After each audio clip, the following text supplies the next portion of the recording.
How?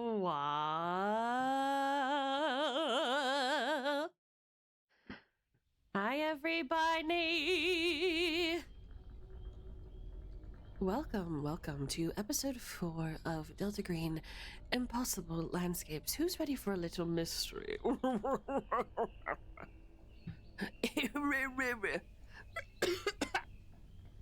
Pog. Today's the day, ladies and gentlemen. Today's the day. So, ladies and gentlemen. First things first. I forgot to crown our Mad Monarch at the end of the Wayward Victorian Tea Party. So we're going to do that first thing. Once again, I just want to thank everybody so much for being a part of the tea party. Thank you for helping to make it a memorable and remarkable once a year event. I had a blast. I hope it's something that you guys will remember all year long and get excited for in 2026. Such a good time, such a fun time. Now, as you recall, the final day of the tea party, we were going to crown a Mad Monarch, aka somebody who wasn't required to spend any money on me, but they did.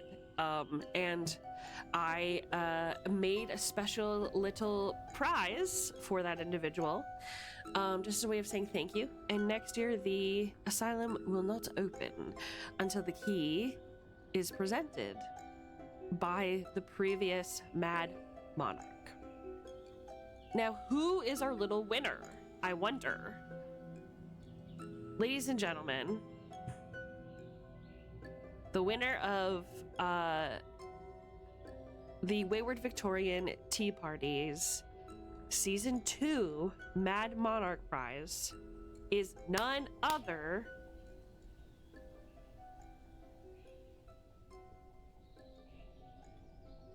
than Rosie and Jazz Raptor. Congratulations! Thank you so much for your support. You guys are amazing. Thank you so much for everything that you guys have given me and everything you've done. I know that the prize isn't much. I hope that you like it. It is one of a kind. Nobody else will have this. It's yours to keep forever. And next year you will open up the asylum. Doors don't open until you say so. So I'm going to send you in our chat the special prize that I have for you, which is a copy of the asylum key. I'm gonna do that really quick. Lamau, congratulations. Thank you again so much for what you've done. I wouldn't be able to accomplish any of this without you guys. You two are some of my biggest supporters. I'm so fucking grateful. And I'm hoping that there's going to come a year when the prizes are greater. But you can successfully say that you were the very first to hold the key to the asylum before anyone else. So I hope that's a landmark prize in and of itself. In the meantime, here is your key to the asylum. Please enjoy. Wah! It is in our shared DMs. I'll be looking, getting ready for bed. Okay. I will buy your druid and bard shirts. You little stinker. You little stinker. They are the goats. I hope that it's a beautiful custom, one of a kind picture. I hope that this inspires you to take advantage of coming to the tea party next year. It was a labor of love, and I am definitely happy that I am taking a 2-week vacation, with the exception of running Delta Green. But that's something that it was very important to me, and so thank you again for taking part. Now, is there anything else I needed to say? It takes a lot of work. It absolutely did, Dragon. You were 100% on the money with that one. Holy. I literally, you can ask anyone. I was literally like holed up for a month, just like 12 hours a day, maybe more, at my desk, just like hammering away at this. And I still had to cut some material, so it was a lot, but again, thank you for making it such a remarkable event. I owe everything I am and everything I have to you. But specifically the Raptor twins. They're my favorites. Anyway, I love you guys. I'm gonna jump in and we're going to start with the group because there's a lot to go over this session, I think. Hello.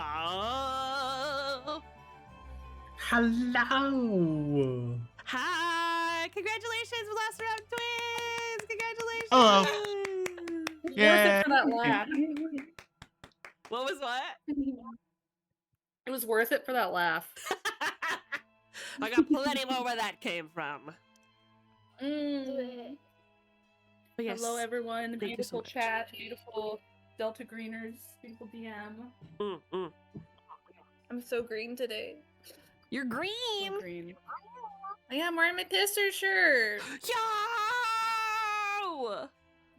every Sunday. Every fucking Sunday. That's so wonderful. Even the dogs are listening. They're here. The babies. One of you is actually in Delta Green, so that's interesting. That's true. Oh no, PC update. That's No, okay. baby. Well, we're just running through the intro and going over what happened last session. Now, as we all recall, something pretty huge happened last session, which is that for the first time, you guys experienced violence, and one of you was severely injured. Because I wanted to make it dramatic, I didn't discuss how much HP you lost or what the after effects were that of, because I wanted to edit as quickly as possible since we were losing Swamos, and I wanted to give it its due time, because when you guys experience violence, your sanity takes a big hit, and that's for everybody. Anybody who is on the outside experiences it, and the person who experienced the violence the most suffers it as well. So, Oh, shit. So we're going to skip our normal introductions and our recap for the simple fact that we have a lot of, you guys are going to probably be doing a lot of chit-chatting and planning today, and I want to give you guys enough space to breathe and react appropriately to the events that are happening to you. I could do like a Reader's Digest version. Is everybody cool with that? Yeah. Yeah. Yeah. Cool. Okay, so when we last met our adventurers, you guys had decided to do some daytime investigating and follow up on some leads. Crow and Clairvoyance went to investigate Abigail Wright's father and find out what he knew or what he was about. they found out that he was still very much convinced that something weird was going on with the building and happened to his daughter. He believed she was dead because he's been a cop for a long time. He's still on the force. But he was ignited by their passions to get answers and begged to join them. And when he was refused, totally normal. He reacted totally normally by saying that you have 24 hours to come up with answers for him, or he is taking the matter into his own hands, which put a ticking time bomb above the heads of both Crow and Clairvoyance in relation to handling this issue so that they don't create more violence or more chaos in this already unraveling building. Secondly, Calypso woke up this morning and had a page from her impatient boss demanding that she do some research for a case that they've been running. All of her other business was being handled by her best friend, who also works at the same job, Dominique. But it put a ticking time bomb above her head because she only had 24 hours to get the information and deliver it to her boss, and then be released for the rest of the week for her family reasons, before she faced consequences at her real life job. So there were those two ticking time bombs just counting down above their heads. And she did have some strange experiences while she was in the offices of NBC, the news building. And she called on Clairvoyance to join her to help her kind of suss out what's going on there and maybe even offer some protection against the unnatural. So Clairvoyance left Crow. She and Crow parted ways. Crow ended up going back to the apartment. Agent Code woke up and broke the cipher that he found on a previous day on one of the clues. And you guys discovered that there was a note that said, "Hello, Mosby, Abigail is here." Abigail being the name of the missing girl that ignited this case to begin with. He also, as soon as he had that mental toll happen to him, he also got a phone call from his mother-in-law, who's the grandmother of his daughter, who let him know that his daughter was not doing well in school and was suspended due to bad behavior and violence. He and his daughter exchanged a terse conversation, and abruptly, as it ended, he also got a ticking time bomb above his head, counting down, because his daughter and his relationship with her is beginning to deteriorate because he is working so often and because he is away from her, and it is affecting her everyday life and her upbringing. So that leaves Agent Clover. What has Clover been up to? Well, Clover went to go investigate the radio last episode. He went to the National Archives in New York City, and he spoke to a very patriotic man about the origins of the radio, and found out that it previously belonged to a private Lobolas. And he linked another name, Merritt Wilson, to the radio as well, who served with Private Lobolas. Now, how those things relate at all to Abigail Wright is still unknown. The final piece of the puzzle is that the agents have deciphered enough of their puzzles to have learned that there is a second world inside of the McAllister building called the Night Floors that they are attempting to access. While the group of three boys went to go investigate with the final neighbor, second to final neighbor, Michelle Van Fitz, she became very agitated that they were touching and taking her books, and she blatantly attacked one of the agents, Agent Crow, with a Sioux tomahawk and severely injured him. Agent Crow verbally warned her to unarm herself and back up, and she refused to do so, lunging at him again, and he nailed her point blank in the head, sending her flying and sprawling across the room, killing her. And where we pick up, I gave her foreshadowing. Yeah, no. It wasn't the author's fault, that's for sure. So we will pick up today where we left off. Agent Crow, you are laying on top of this Sioux tomahawk, covering it with your body to previously prevent any future violence using that weapon against you or your friends.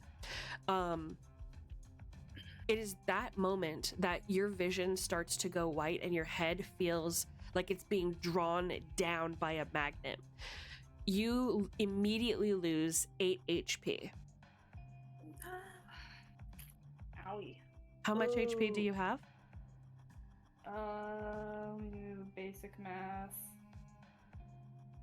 5 left? Ooh, okay. So you're still conscious, which is good.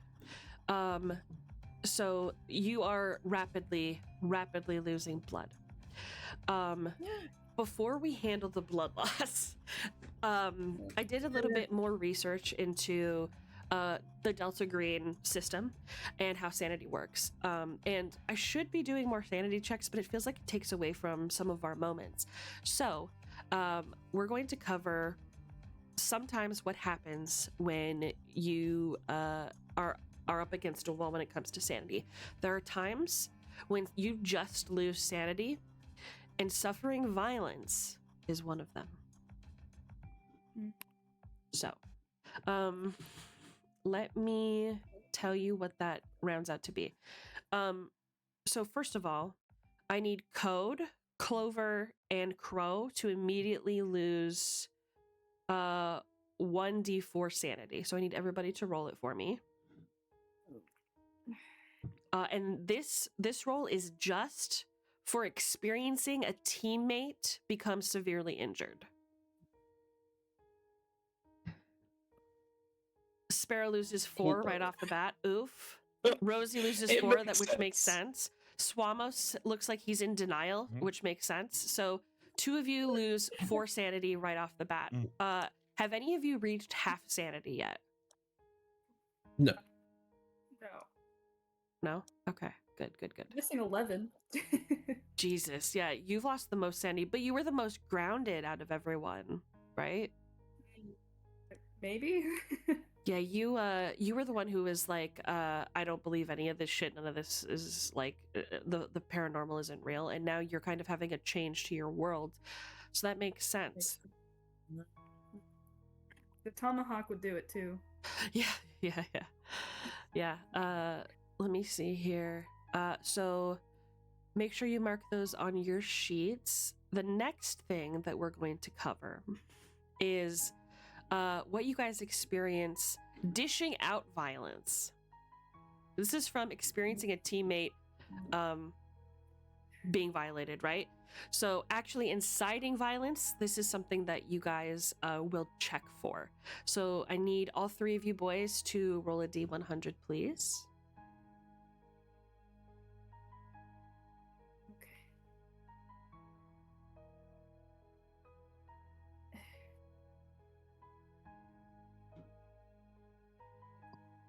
Oh, so close, Sparrow. So close. Uh-oh. Oh. I did want to ask Esme if maybe we could retcon something. Is that they asked me to wait outside by the door, and then when I started hearing yelling and stuff, I just kind of opened the door and saw everything happen.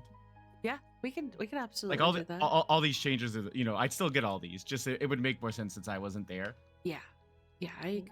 I think that is a-okay. So you didn't really, you heard the noises of violence and like the gruesome noises of somebody losing their life. Yep. Okay, really quick. I have to let you know that just hearing the sounds of bloodshed and not being able to see it, according to the player's handbook, that is a worse sanity loss, potentially. Oof. So instead of taking a 1d4, you'd be rolling a 1d8. Oh no. All right. Oh, no. I gotta re-roll it then. Okay, Oh, no. give her a roll. Come on, one. Maybe it won't be that bad. It's a 7. Okay. Oh fuck. Well, Oh, That was okay. almost as bad as it ever could have possibly been. No. Yeah.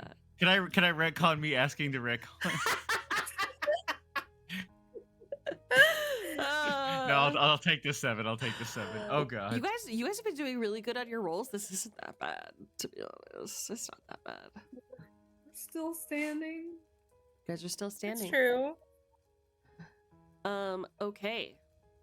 So let me just make sure. Okay, so there's those.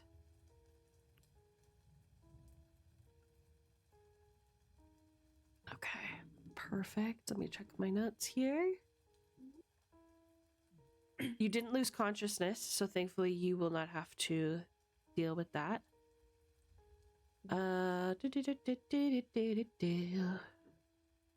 Okay. Bebe, Agent Calypso, are you back with us?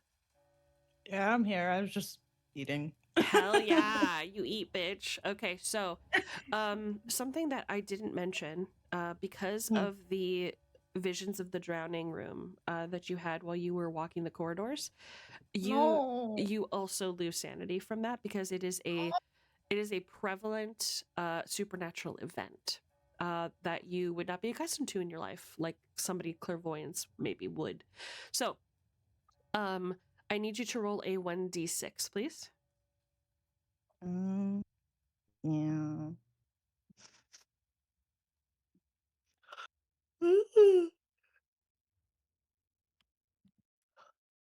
I forgot how to do it. Ah, I did it right. Oh my god. You lose a full 6 points. Please make sure you mark that down on your... Please mark that down on your character sheet right away. So this is the stream where Esme kills us all before we've even started. It's Got just it. sanity. You're alive. You're alive. It's fine. She says it's fine, and I'm over here dying. Physically, yes, I'm alive. Mentally, no. Yeah. Wait. I take 6 off my sanity. Correct. I don't like doing that. Oh, I'm sorry, Can we baby. pretend I'm okay? Can No, we just no. pretend? Unfortunately. Google it, baby girl. I believe. Wait. So Question. I'm about- pretty sure you did go over it, but I just wanted to make sure if it is still like it is a thing. You can still get your sanity back, right? If you go Or- to therapy, also if somebody is Okay. trained in psychotherapy, they can sacrifice one of their sanity to give to you. Okay. All right. Cool. I had a question. Yeah. It says breaking point. My sanity is 2 points away from that number. Does that mean if I hit that number, I go crazy? That's a great question. So in reference to your breaking point, once you reach your breaking point, you suffer a temporary insanity. Now, what that means is you don't like become uncontrollable and lose your mind and become the Joker. You would choose from a list of temporary insanities from like paranoia to addiction, things like that. And that would become your forefront. Now, when you reach your breaking point, that number becomes your new maximum for your sanity. You cannot go above that number anymore. Yeah. Okay. So, thank you for asking. That's a great lesson on breaking points. So we've covered those things. Now let's go ahead and cover the injury in the room. Clover, talk to me about your moves and your actions in this moment. Well, the axe has been removed from the wound, so Crow is bleeding out on the floor.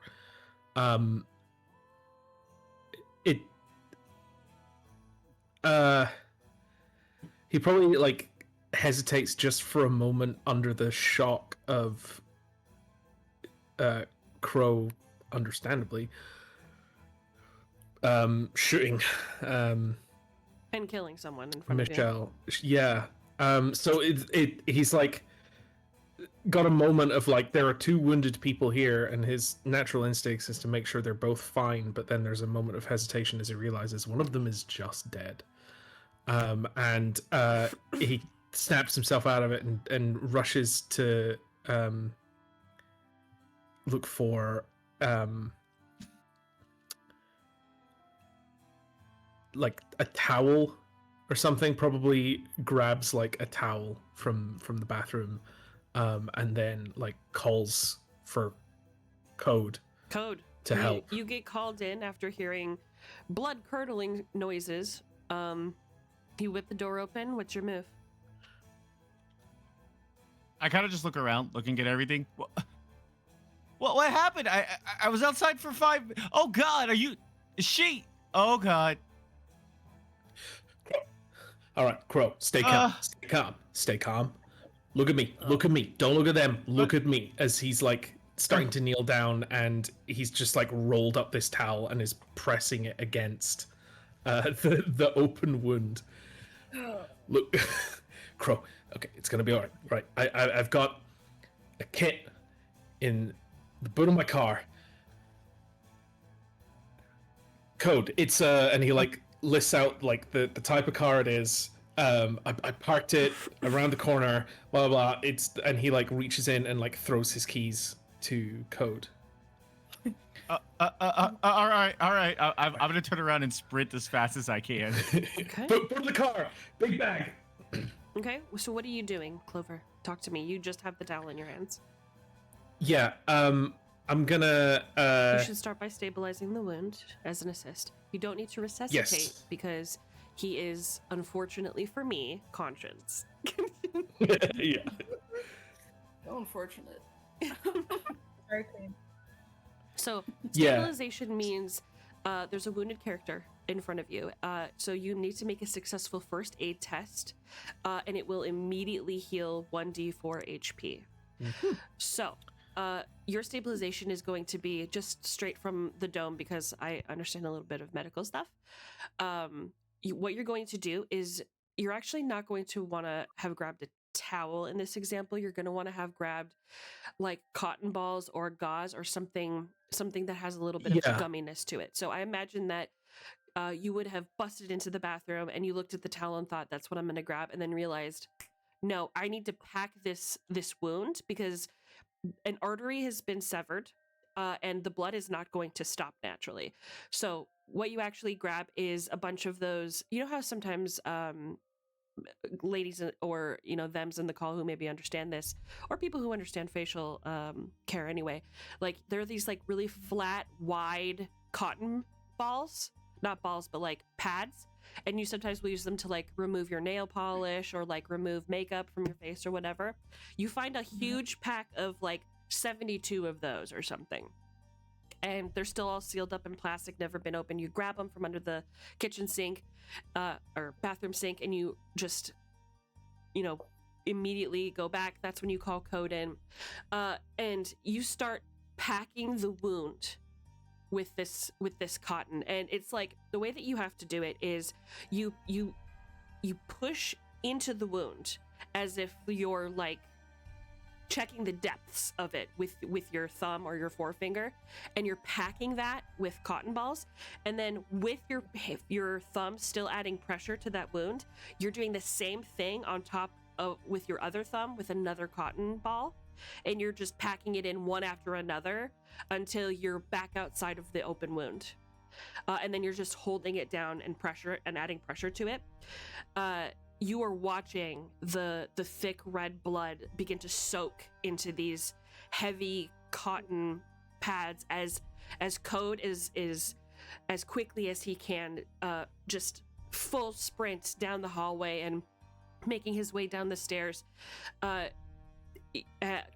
So what I need you to do, what is your first aid? What's your stat? I have an 18 first aid, so I'll roll. 80? You don't need to roll it at all. Okay, yeah, that's fine. You got a 90, which is, it's so good that you didn't have to roll. Holy fuck. Because you would have missed out there on the stabilization. But yeah, when you're that high, it's not required. So go ahead and roll 1d4 HP, and you're going to heal that much. Just you're preventing him from losing an additional. That's wonderful. You crit. You're keeping him conscious. He's the only reason that he is still awake to look at you and talk to you is because of how well you packed this wound. So you can go ahead and immediately heal 4 HP, Agent Crow. God, you're here.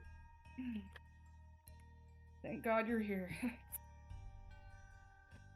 Well, it didn't expect this kind of thing to happen today, but it's I'm the luckiest person you could have come with. Agent No, Code. I'm kidding. I owe you a beer after this. Yes. Agent Code, you make it down to the parking lot, and you are surrounded by different types of cars. 3 of them look like taxis, which is weird. 2 of them look identical to what Clover had described it. Can you flip a coin for me? Oh no. Sure. Hold on. Can I use the dice roller for that? I'm going to choose heads or tails. There we go. I rolled a 2 on a 1d2, which I guess would be tails. Okay. So the first car that you reach to, and you go boop boop, and you try to stick your key into, it is the right car. You fling open the car doors, and the front seats are empty. They don't have anything except old cans of soda and fast food bags just crunkled up at the bottom of the floor. You go to the back of the boot of the car, as they call it over here, and pop open the hood, and there is just, you wouldn't call it an organized assortment of medical equipment. This individual is not very this equipment hasn't seen use in recent times as far as emergency surgical equipment goes, so it's just kind of strewn about. Now I'm going to say that the packs that you need, probably, he's in the military, they would have been in working order, so even though it's a bit disorganized in there, you realize that the medical bags that you actually need look like they're all packed up and ready to go. So you just grab the bags that look the most important, and you're just hoofing it back to the apartment. Yeah, grabbing everything I can. Yeah, every just bag. Load it up like a little 1930s burglar in a striped shirt with a big old bag of loot over your shoulder. Exactly. You're beating feet back into the apartment, and you fly up the stairs, and that's when you see the 2 agents back in Michelle Van Fitz's apartment, just quietly talking to each other, and the stage is yours. The 2 agents? Yep. Wait, sorry. So You mean Clover and... yeah, Clover and Crow. Okay. Okay. I grabbed everything. Is it this bag? Is it this one? That's it. That'll all do. That'll all do. I grabbed the tire iron. I don't know if that will help. Drop it. Improvise weapon. Honestly, it might help if the other tenants are. Just drop them here. Drop them here. He just like pats the floor next to Crow. I just go over there and just like kind of let my arms go, and everything just clatters. Okay, now Crow, I need you to kneel down, all right, and I need you to hold here, okay? Hold here and Code. press. Code. Yeah, sorry. Code. It's when everyone's got like C names. It's Yeah. like C names, yeah. Yeah. it's a little bit confusing sometimes. Yeah. Code. Come here. Right. I need Okay. you to hold this. Press here. Okay. Press here as tight as you can. Okay. Right. Okay. And he. If I vomited in a wound, is that sanitary, or should I like turn away, or? If do not vomit anywhere. All right. All right. You got this. It's okay. Just look up. Your hands Okay. do all the work. Your eyes Okay. don't need to. Look up. Look at the roof. Right. Okay. Oh, it's squishy. And he's gonna look through his bag for. He's gonna like put on some gloves. Some a little like quickly like rip open with his teeth a pack of like disposable gloves and shove them on as quick as he can. And he's like ripping open like tools, little bags of like disposable like surgery tools and things, because a lot of this stuff comes like in like little packets and things to keep it like sanitized and whatnot. And he's gonna attempt just right there to do some like quick surgery on the floor of this apartment, with his like back in Nam. You know, he would have had to like do this kind of shit like on the fly in the middle of in the middle of a jungle, just to like stop people from bleeding out before they can get like taken in a helicopter back to base and whatnot. So he's gonna just try and like close the wound, like close the arteries. Obviously I don't know enough about medical stuff to provide an accurate description. That's but okay. So you know, he's you're gonna try and trying like to- close arteries, sew the wound, Right. Okay. like stitch up. Sewing the wound only takes a few minutes. It is going to require cooperation from both you and Code, who has never done this before. I will say your first aid is good. Okay, actually, this is going to take surgery or medicine. What are your scores for those? Both I think are the same. Let me just double check. Technically, my medicine's 80, my surgery's 70, but I do feel like surgery's probably more Yeah. appropriate for Completely what's agree. happening. Completely agree. So that's you're going to need to do temporary sutures. Because you can't leave that gauze packed in there, but it's going to help him for now. So once you've got it all packed up and all that good stuff, you just grab your sutures and your thread and everything, and you're starting to sew him up. You don't need to roll for it. Actually, you can if you want to see if you can crit. You want to see if you crit? I'm terrified that I'm gonna. You could fail, but you could also crit. How lucky do you feel? Okay, well, Ooh, that's you did good. fine, It's you not a know? crit, but you still succeeded. That's great. Cool. Pretty dang good. So go ahead and roll a d4. That is how much Crow recovers. So he could recover it all right now. No. That's a Probably no. not. Okay, so you gain 1 HP back immediately, Crow. I'll take it. I'm almost fully healed. Mm-hmm.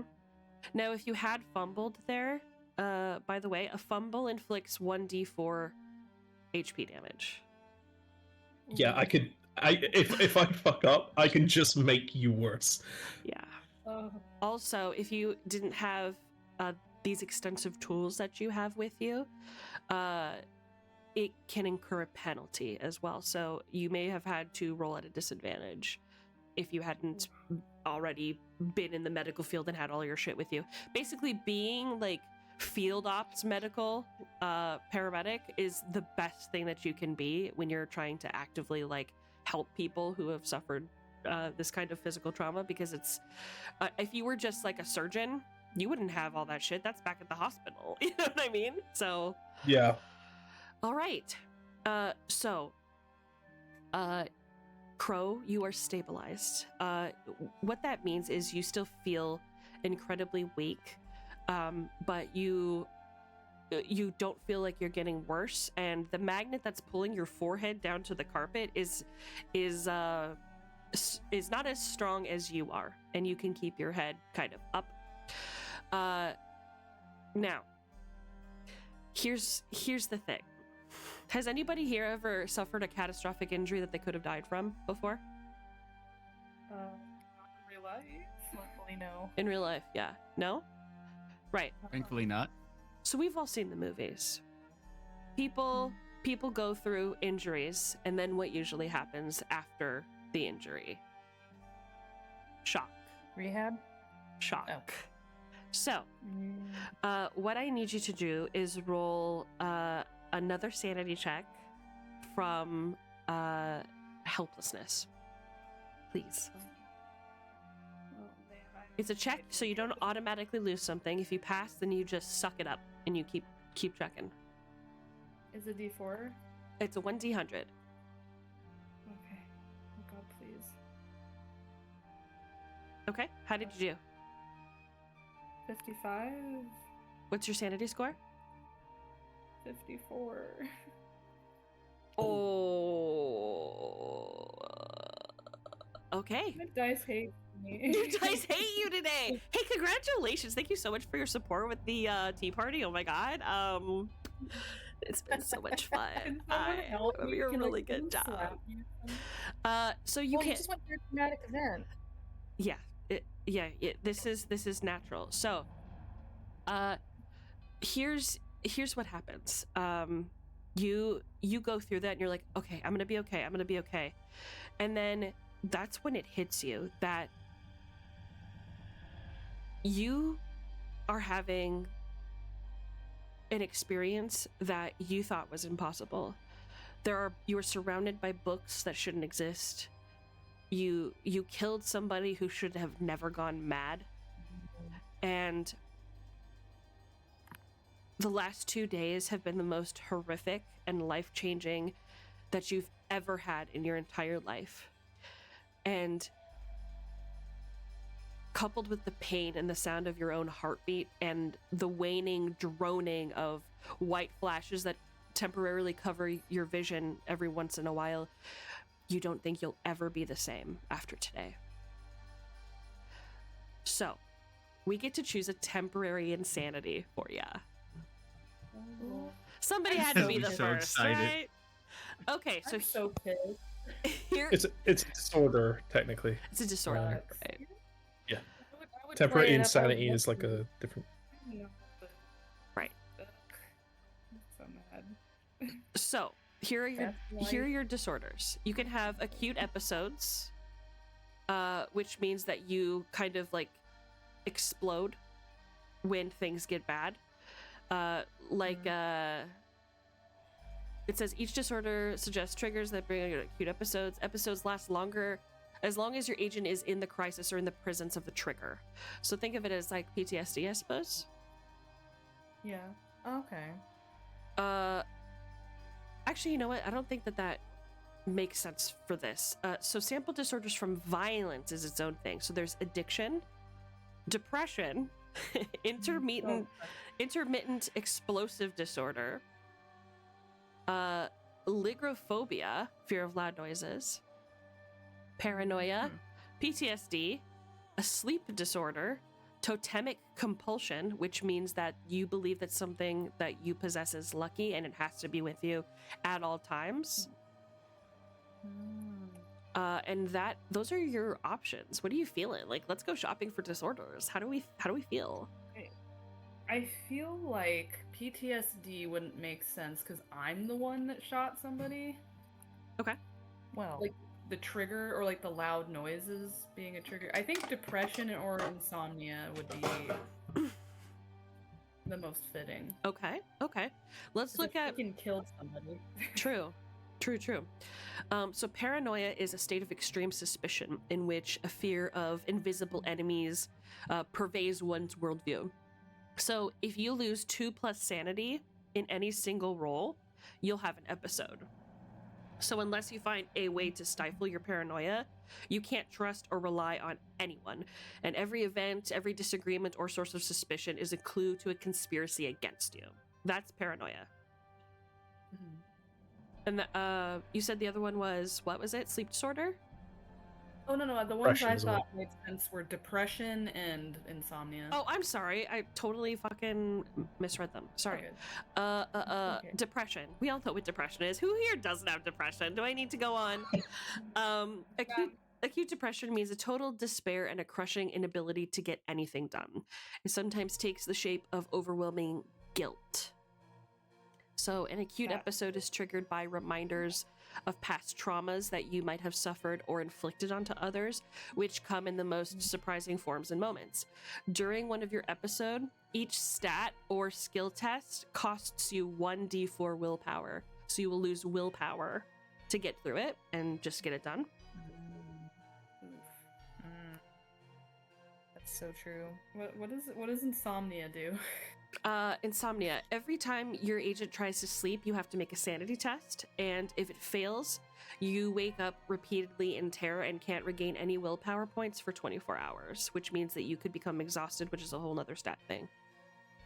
Oof. Oh man. If you had both of those at the same time, that'd be really bad. Oh yeah. Yep. Oh yeah. I think for the not to metagame, I'm not gonna do that. I think the depression sounds Up your alley. like the guilt and yeah, that sounds pretty. I'm gonna be fitting. honest, I totally agree with you. I think that depression, more than any of these others, makes the most sense because I think it'll tell a more interesting story where you have to roll willpower to will yourself to get things done and be tough despite the consequences. But also it means that you are facing an internal enemy of despair, and you're having reminders of things that you've done or things that have been inflicted upon you, and that's a really powerful thing. Yeah, it suits his backstory too. I Exactly. have a question for Crow. Yeah. Is this the Yeah? first time you've killed someone? Mm. Pretty much. Pretty much is an What? interesting answer. Please I clarify. mean, you shoot people in self-defense, but I've never, like, goddamn, I'm never gonna get the image of Brain flying out like that out of my. Yeah, out of her nose or whatever. It's funny. I realize retroactively that I in order to try and calm down Code, I told him like don't look down, look up, just look up, and what's probably on the roof is maybe a little More bit brains. of Mhm. Yeah. yeah. Yeah, just goop. Don't think about it. Miscellanea. Yeah, 100%. So you did a great job handling all of that, Crow. Now I'm going to talk to the group at large here. That's Code, Crow, and Clover. You need to rest. These are temporary sutures. If you do any strenuous physical activity, you will immediately lose 1d4 HP because your sutures will come loose and you will begin bleeding again. And it will think I need to require the shrink. same roll. Yeah, that too. Thankfully, I think That's Bebe's good. character, not to metagame again, but I think Bebe's character has psychology or something, so that's pretty cool. Me and Bebe.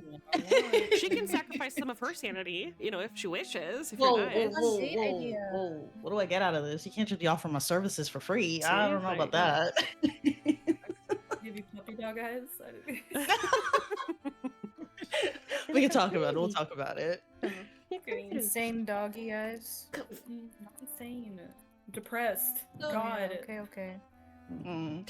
So, where are you going to rest is the thing. You cannot go to a hospital. I mean, you can. You guys can face that journey if you'd like. I wouldn't recommend it. But I don't think Roger Karen is going to let you into his apartment again. We already know that Abigail has no furniture in her house. Michelle does have furniture, so she has a couch, she has a bed, she has chairs. It's just going to be up to you to kind of clear a spot and maybe clean up the body first, but Yeah. that should be the next discussion. Let's Throw a rest blanket. next to the dead body. Um, That will cause traumatic issues. I have a question Yes. about the bot. Well, we can throw a sheet on her for now, but Sure. we can reach out to Marcus with Delta Green to clean up the body, right? That Make her isn't disappear. something that I can answer. You will have to try and contact Marcus and see what he says. I have a feeling he won't. I have a feeling like his response to that is going to be, "That's your job. That's what you're there for. You're there to clean things up." Like I think You're welcome to still try. I have a feeling he's gonna. Yeah, it's worth a shot for sure. Give him. I guess. I'll. It's okay if I go lay down. I'll maybe clear her bed off or something, and You're gonna need help Yes, dude. walking there as well. Here? Yeah, you're gonna need to rest. I don't think a hospital's a good idea right now. Yeah, no. It's here's. I don't think there's anywhere better right now. It's the bedroom's like a separate room, right? Mhm. Or is this Yeah. apartment? No, it's a completely separate Okay, room. yeah. So I'd recommend See if I can get in here should be fine for now, I think. And gestures to the bedroom, hoping to keep you out of eye's view of the the body. Yeah, I'm gonna lay down and close my eyes for a little bit. Thanks, guys. Don't fall Really. asleep. Yeah, you rest up. It's Clover's gonna rush to the kitchen and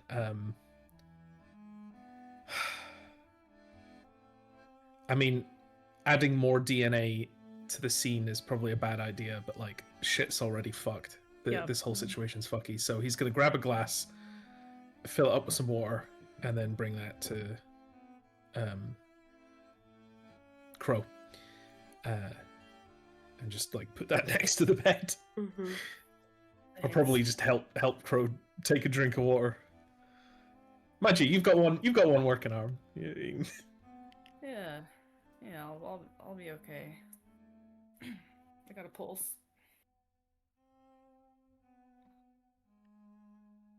You can do things left-handed, right? I am right-handed, but I'm sure it'll come back. I'm sure it'll be fine. Yeah, it's gonna be fine. You'll just learn to be ambidextrous. You know, it's a good skill to learn. Yeah, It'll work That'll be again. great. Don't worry. Clover tries to make jokes at the bedside manner for trying to cheer up patients to make jokes, but he's never really been good at it. So it's probably just like, Tell me about it.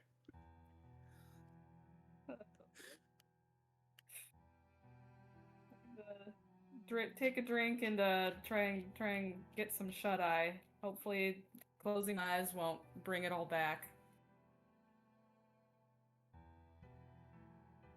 Okay. yeah, you rest up. Okay. Before you rest up, I think it's important to discuss what your next course of action is. So, Yeah. Code, Crow, and Clover, there's been a murder. Gunshots could have been heard. If somebody else reports this to the authorities, you guys are in deep shit because the entire complex is going to be blocked off and circulated by people who are not connected to the case, which is the antithesis of what Delta Green is looking for. And judging by the fact that it's supernatural, it could even spread the issues. So how are you going to handle that?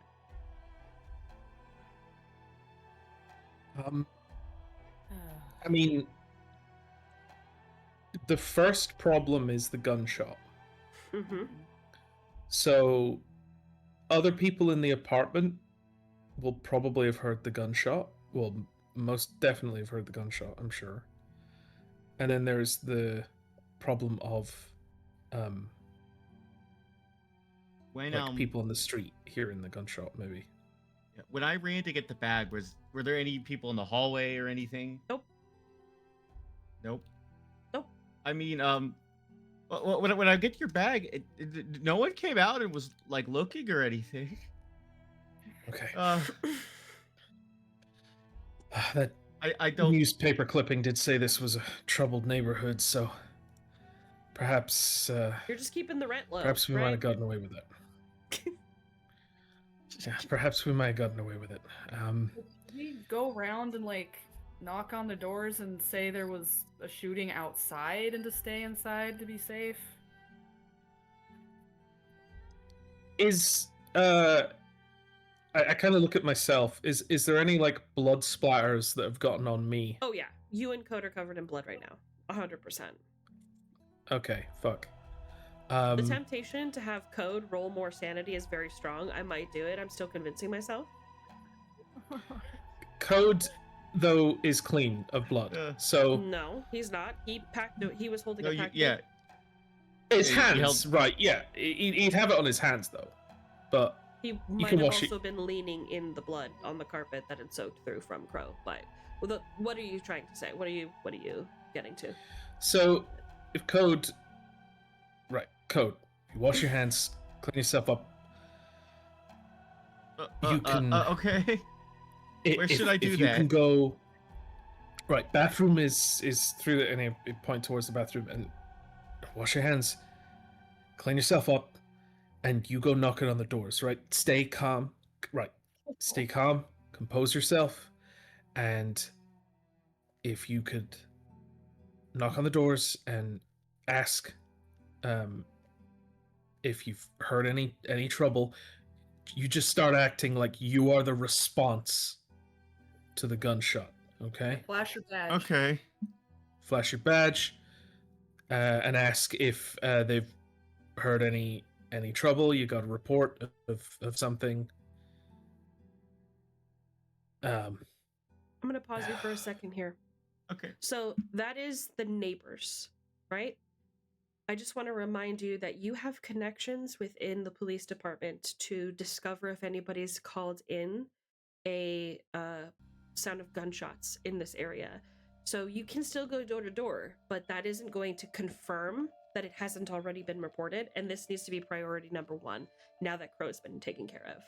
So I think that it's important for you guys to use your resources and potentially the other members of the party to leverage your contacts within the police department potentially to find out if anything's been called in before you start panicking and knocking on doors. I Problem can is call. Crow's. Yeah, Chris, what?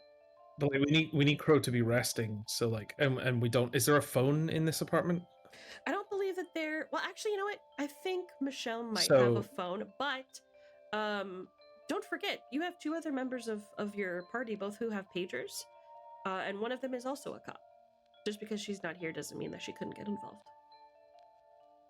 Yeah, but I'm just thinking about speed because it's gonna take longer for to page clairvoyance and then Up to you. wait for Just giving you clairvoyance your to like options. find a phone and I'm just thinking about what's the quickest resolution we could have. But I mean, obviously, it is a good idea to get some You have Giradonda as well that you contact, could yeah. leverage. to get. So, or potentially Crow, Thomas what's- Wright. I mean, you have a fuck ton of contacts of people that you could communicate with to get information. It's going to be up to you to leverage from your options. I can manage a phone call, right? Yeah, absolutely. You're feeling a lot better than you were down there. And you would just Yeah, need to have someone like hold the phone to your ear.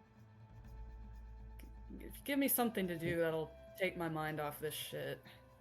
Absolutely, we can do that. Yeah, just get me a phone in my hands and I'll call somebody. Yeah, I'll go looking for a phone in the apartment.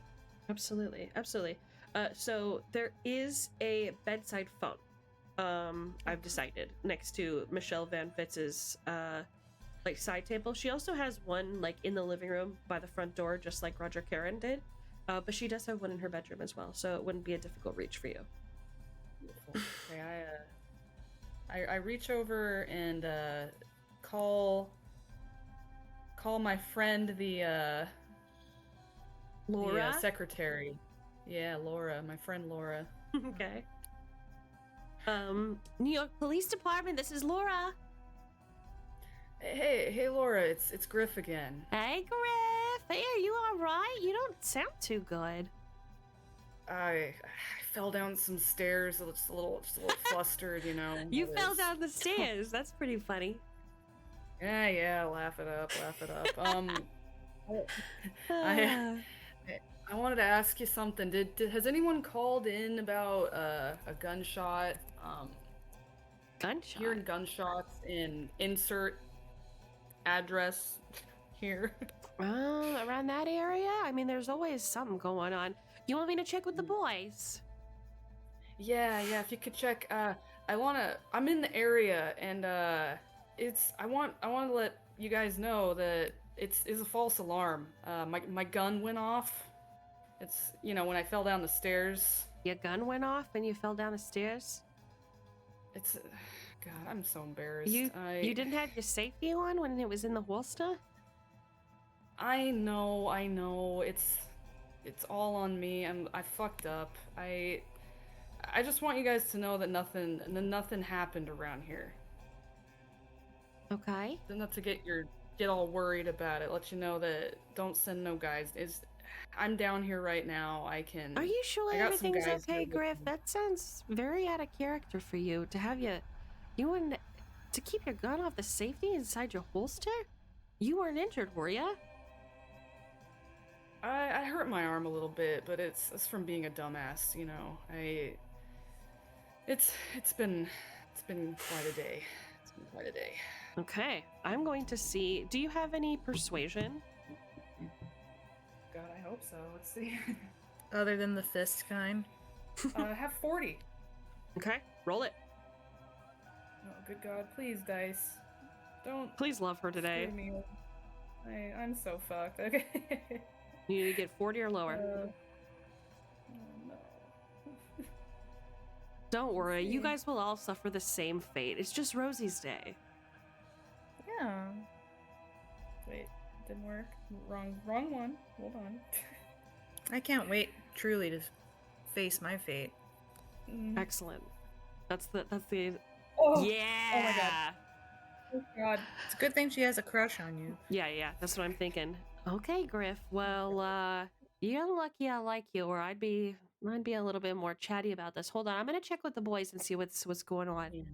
Hold on a minute, okay? Thank you. You know I'd never lie to you. Yeah, Laura, you know. yeah. Hold on to the phone, old man, and she puts you on pause. do do do do do do do do do do. Never gonna let me live this down. I'm Do gonna do give do you do up. do I'm do gonna let you do do do do. I Griff? hate this song. Yeah. Yeah, no reports or anything like that. You said nobody was injured or anything. No, just me, my pride.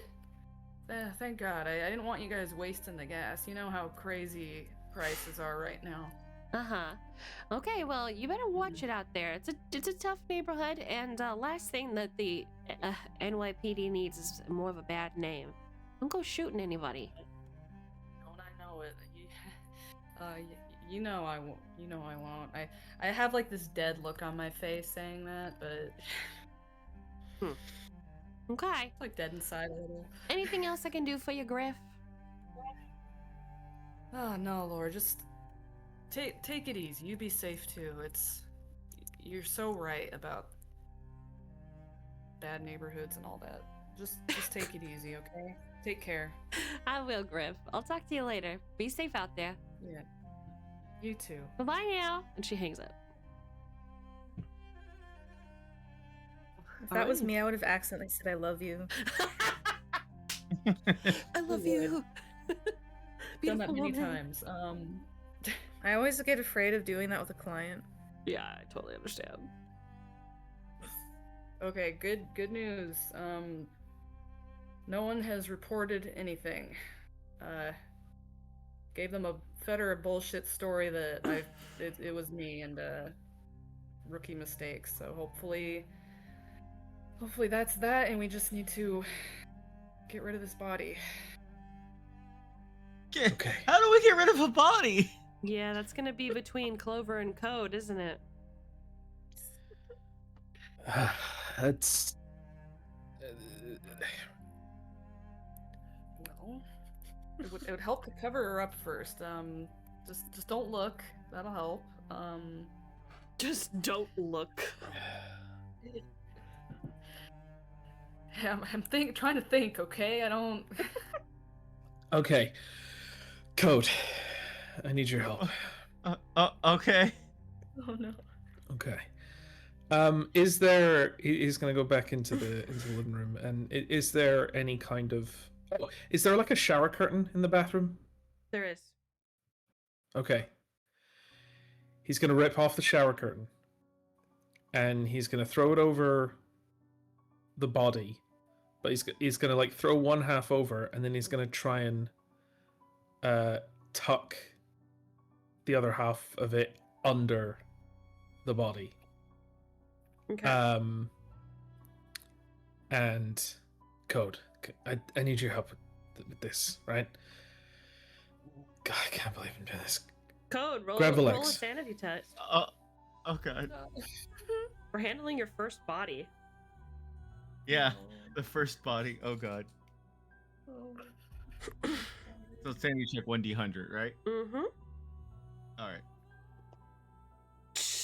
Yeah. That's You that's almost critically failed that test. I know. A 98. That's how I am right now. Yeah, I rolled a 98. All right, roll a 1d8. 1d8. All right. Yep, it's your first dead body. It's a big one. This used to be a person. Just give me the 8. All right, 4. It's a 4. Not too bad. Not too bad. Where are you at sanity-wise? Have you reached your breaking point? Almost, but not quite. Okay, good. You're like I you had to am. roll Let on me see. Greta. If I had maxed on that, I would have been. I'm that close. shit. Okay, It's like wonderful. me. One thing to let everybody know about, because I just read it in the rulebook. You can, when you take sanity loss, so for example, right now you'd be losing 4 sanity. You can choose to project that traumatic moment onto your bonds. a bond. Mm-hmm. So you can lower let me read it again. Like specifically you can You can make a quick phone call to Greta and tell her that you hate her as a child, and you can get that 4 back 100%. yeah, so you can roll No. another 1d4 and let's say you rolled a 3 on that other d4. You would lower your sanity loss by that 3. So you'd only lose 1, but then your bond that you chose to project onto would lower by that amount.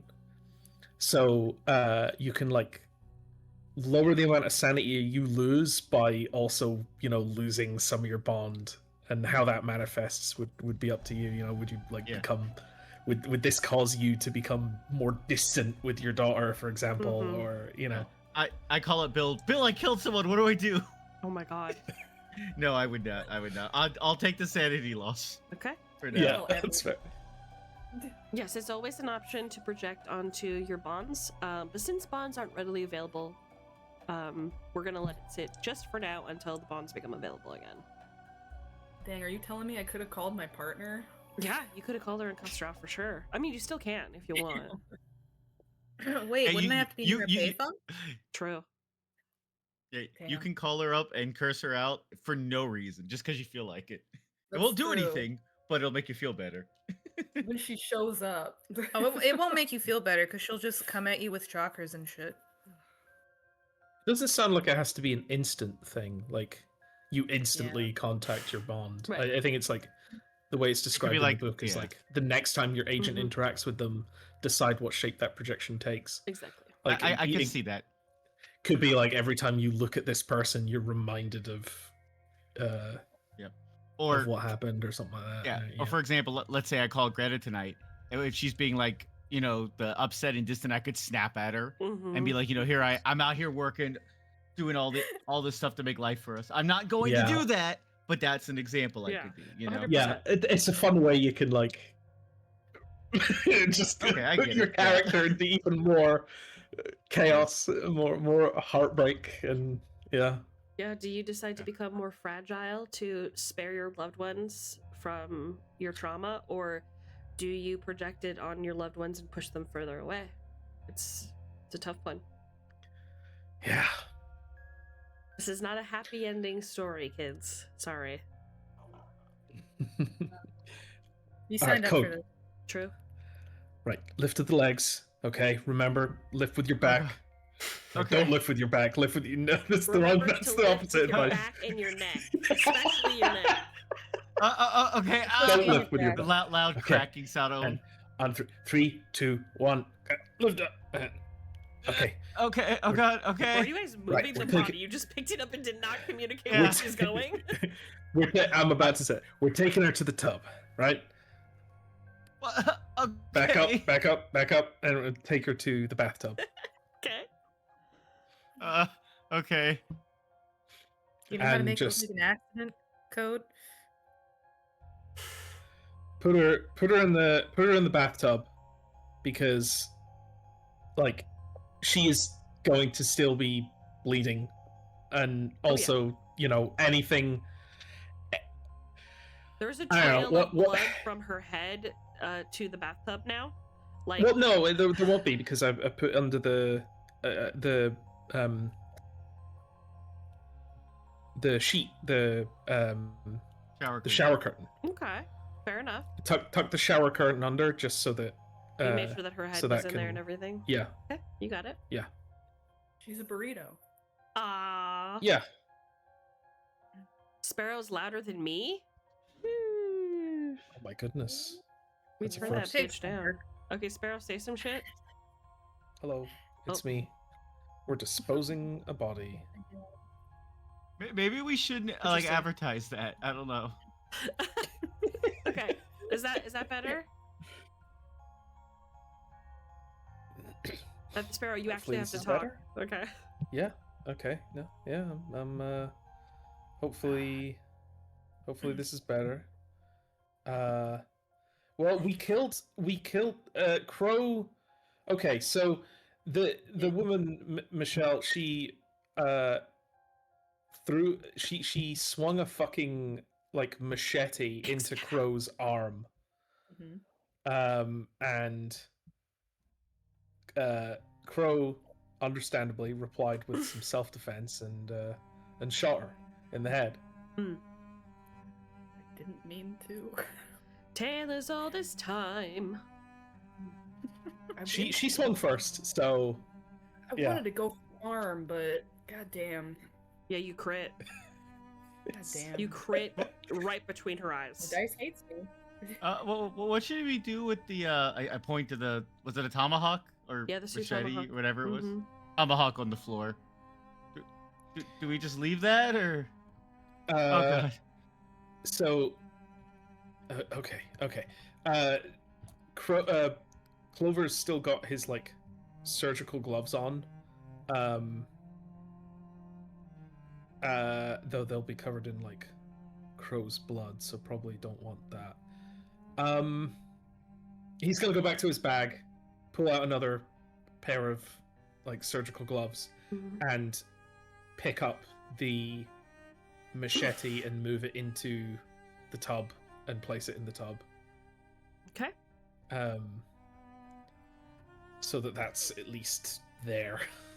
Okay. So, at least kind of like a not great little quarantine zone. Cute. A little Viking burial for her, except it's in a tub. Yeah.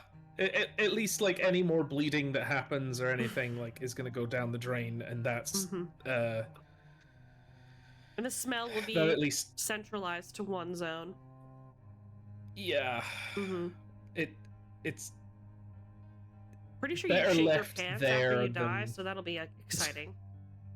well, that could go down the drain, it's that Right. makes the problem hasn't gone, but the problem is now a lot safer for us to ignore for a while. Right. Just until- light some incense in there, man. Like easy fix, right? I do well, have they some won't start ideas. decomposing I- immediately. I bet clairvoyance has incense. Oh god. No, And then Rosie, and what then we'll did you go back say? to I have some ideas about hiding the body. Dumpster? Why do you have Yeah. ideas about that? Hey, I'm trying to think, okay? First, I might try and call Delta Green. See if they can do anything Ooh, okay. about this. Who you calling? yeah, I if think they that's a good can't- idea. I just want to try. If they can't do anything for us, there is the basement that they admitted they don't have any maintenance, right? Yes. Maybe we could store her in the basement.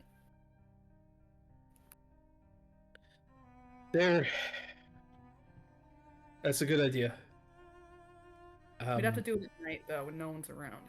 I have another reason to call Delta Green Okay. that we could do at the same time, but I don't know.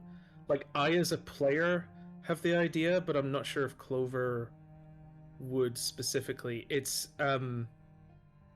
so Crow, Mhm. did you, just to confirm, did you tell us about Abigail's dad? Not yet. About okay. Yeah, that's the thing, So- right? We don't know what that So guy's then gonna do. no, I wouldn't, because I'm thinking I'll pose the question Mhm. just to the table. I believe it is in our purview to be able to temporarily recruit suitable agents into Delta Green. So Abigail's dad is a ticking time bomb for sure. But and we don't want to loop civilians into what's happening. However, I mean, how all of our agents were recruited was we experienced something obviously, paranormal or otherworldly and unnatural, and Delta Green reached out to us and recruited us. Abigail's dad could perhaps be rather than a threat, we could potentially forward his name to our handler as someone that could be recruited into Delta Green. We could make use of him rather than have him be a time bomb. He is very mentally. He is a little mentally fragile right now. I don't know how he'll Yeah. take the news of something like Delta Green. But Yeah. He's like, I you knew can it. bring it up. My conspiracy theories. Yeah, him and Clairvoyance would be best buds. I mean, I could bring it up to Delta Green. That there's a, and I guess you guys could figure it out at the same time if you listen. That there's a civilian that is gonna try and get involved if we don't figure this out soon. And if they can either do something about it or if they want to reach out to him in some capacity. Yeah. That would be great. I To- will to give him mention a that. call. I'll give Okay. him a call. We have his card. You do? Who you calling? Let me pull up my notes. I believe his name is Marcus. It Let me- is Marcus. I know exactly who you're referring to. Agent Yeah. Marcus. Agent Marcus. There he is. You give him a call. Okay, let's see if he is available. God, please be available. You have reached ba ba No. ba ba ba ba. They are not available at this time. Please leave a message after the tone. Hey, it's Crow. If you could give me a call back at this number, I am gonna be laying low here for a little bit, so kind of urgent. Appreciate if you could get back to me. And I hang up. Okay. Does she have her number anywhere written down? Or they could track it, I'm assuming. I imagine that an encrypted phone like that probably doesn't get many phone calls, so I think you'll be okay. Yeah, okay. So I'm gonna relieve you of that issue. Say my code name. I won't say my name. I will say my code, and that we need to talk to them pretty urgently. So. Okay. And I'll hang out by the phone, I guess. Okay. You're resting there anyway, so. Yeah, perfect. Okay. So let's just recap what we've done. You've stabilized Crow. Crow is resting. Crow needs to continue resting for a minimum of 24 hours in order to regenerate health and to make sure that he doesn't have complications. He has suffered a minor mental breakdown. That reminds me. Actually, no, you wouldn't suffer that. Never mind. Okay, cool. Continuing on. If you, Okay. I think it's if you get 2 or less HP and you go unconscious, you suffer a permanent health illness. But you didn't Ooh. pass out because you have high HP, so you will heal up and just be a normal dude. But I feel like I've punished you enough for one day, so Thank you, benevolent God. so How much health are you missing? Out of curiosity. I lost 8, but I have a max of 13, so I'm back to 10. Okay. he's a powerhouse. Beefy.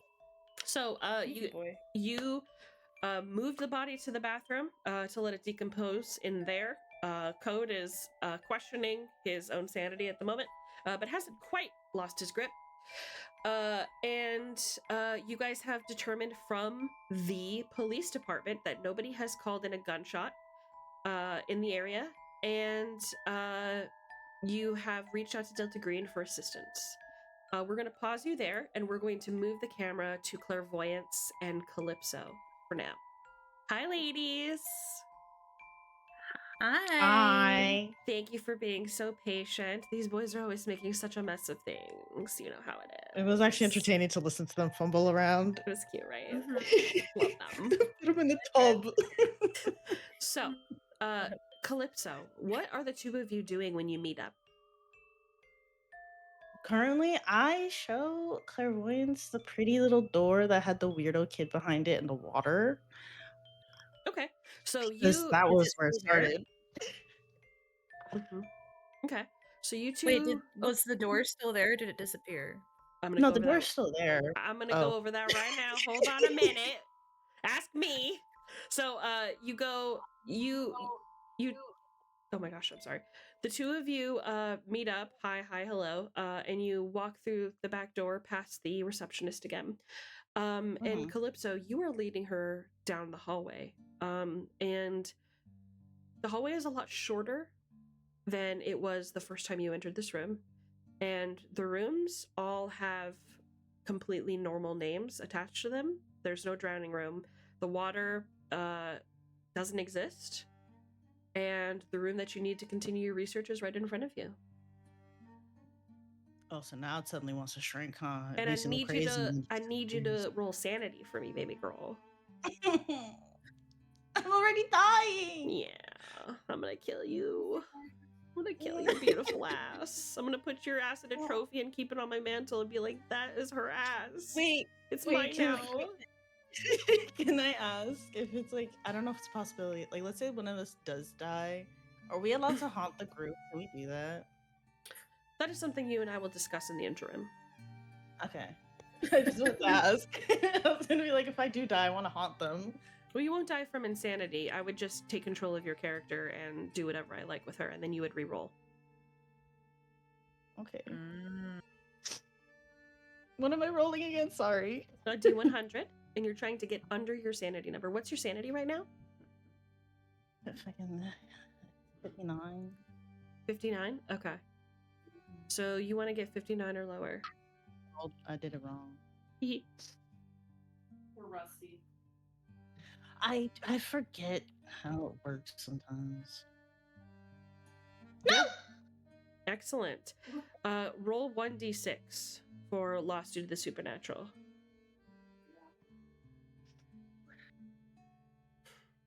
Good. Well done. You only lose 1 sanity, so remove that. You should now be at what, 58? Yeah. Guys, I'm not gonna be here anymore. Oh my god. I'm so close. Oh my god, I'm so close. Swamos, you have a question about your sanity. It says, how do half numbers Yes. work, round up or down? Gotcha. Okay. Yes, because my insanity is 99. Is half 49 or 50? I'm above either right now, but Mhm. next roll's gonna that could matter.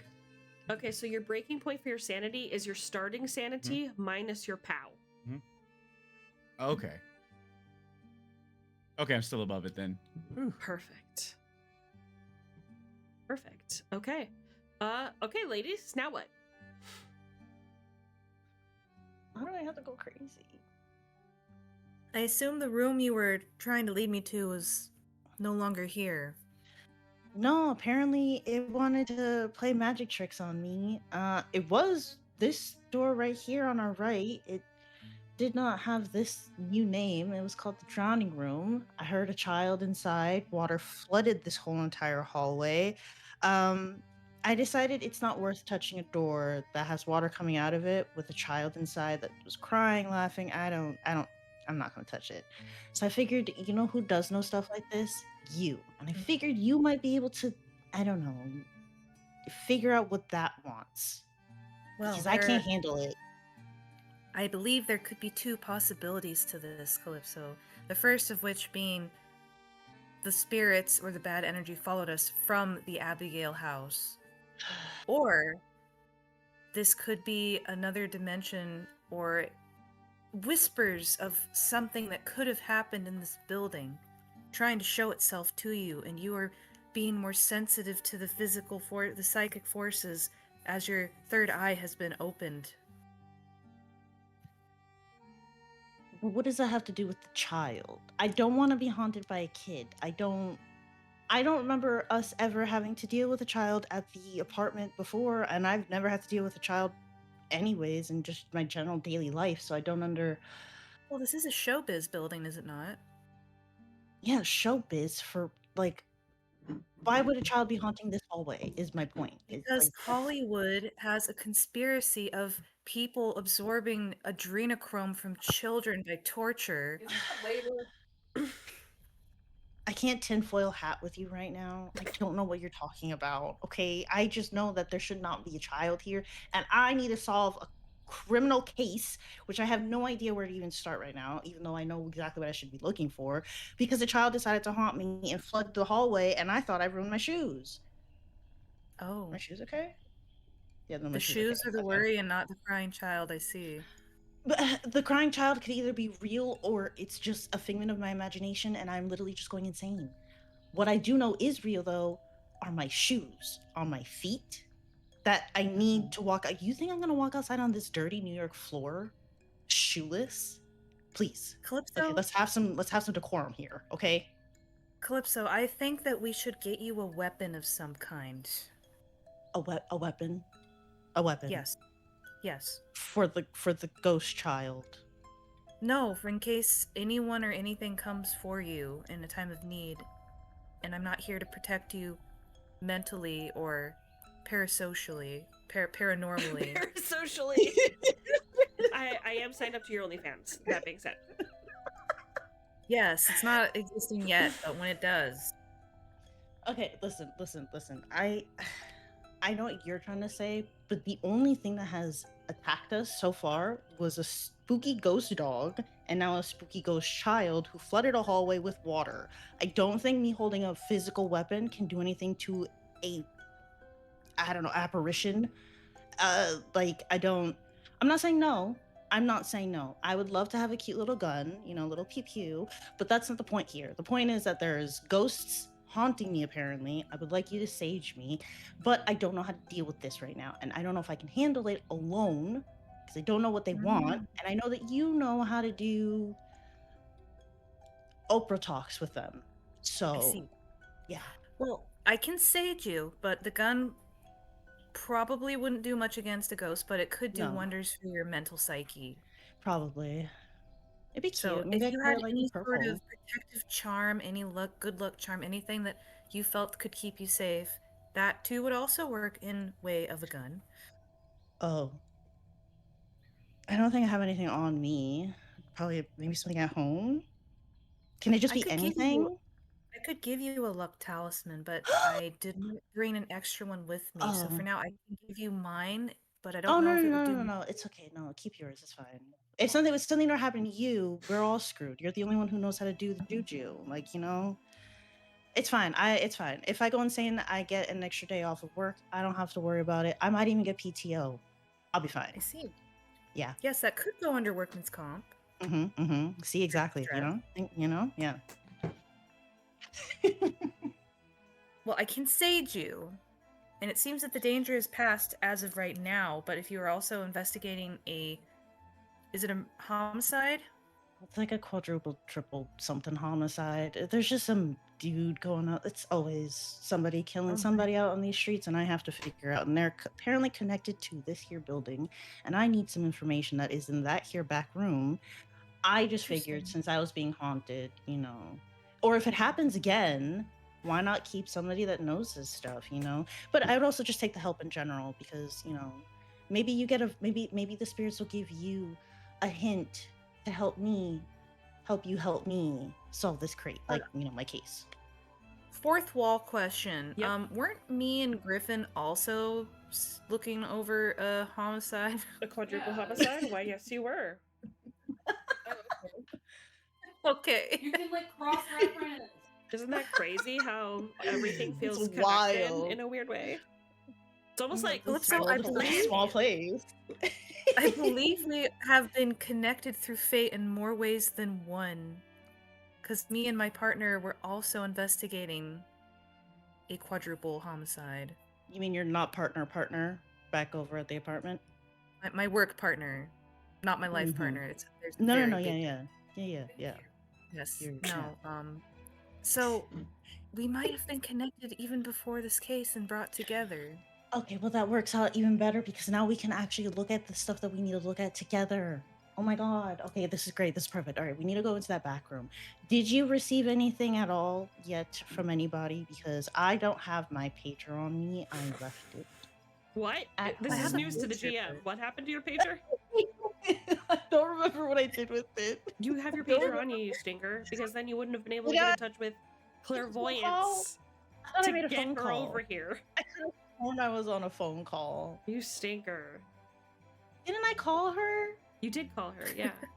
Did you really not Okay. bring your pager? I don't remember. Well, you tell me. I'm asking you to tell me. Did you bring your pager? I don't know. We'll say that I brought it because Okay. you know what, you're right. It kind of seems weird that I would be able to just randomly call.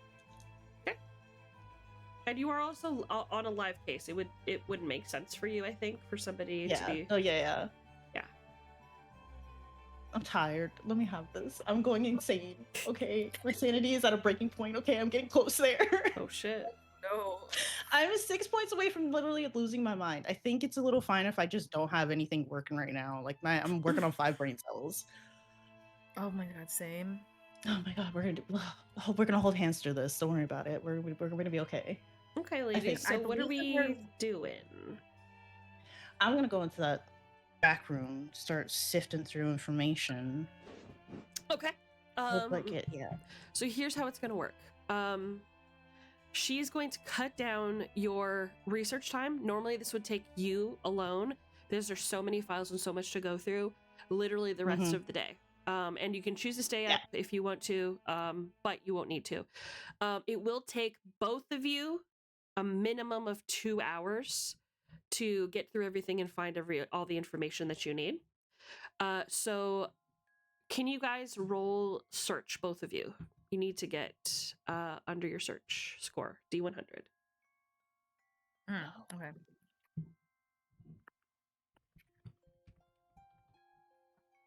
Oh, 69.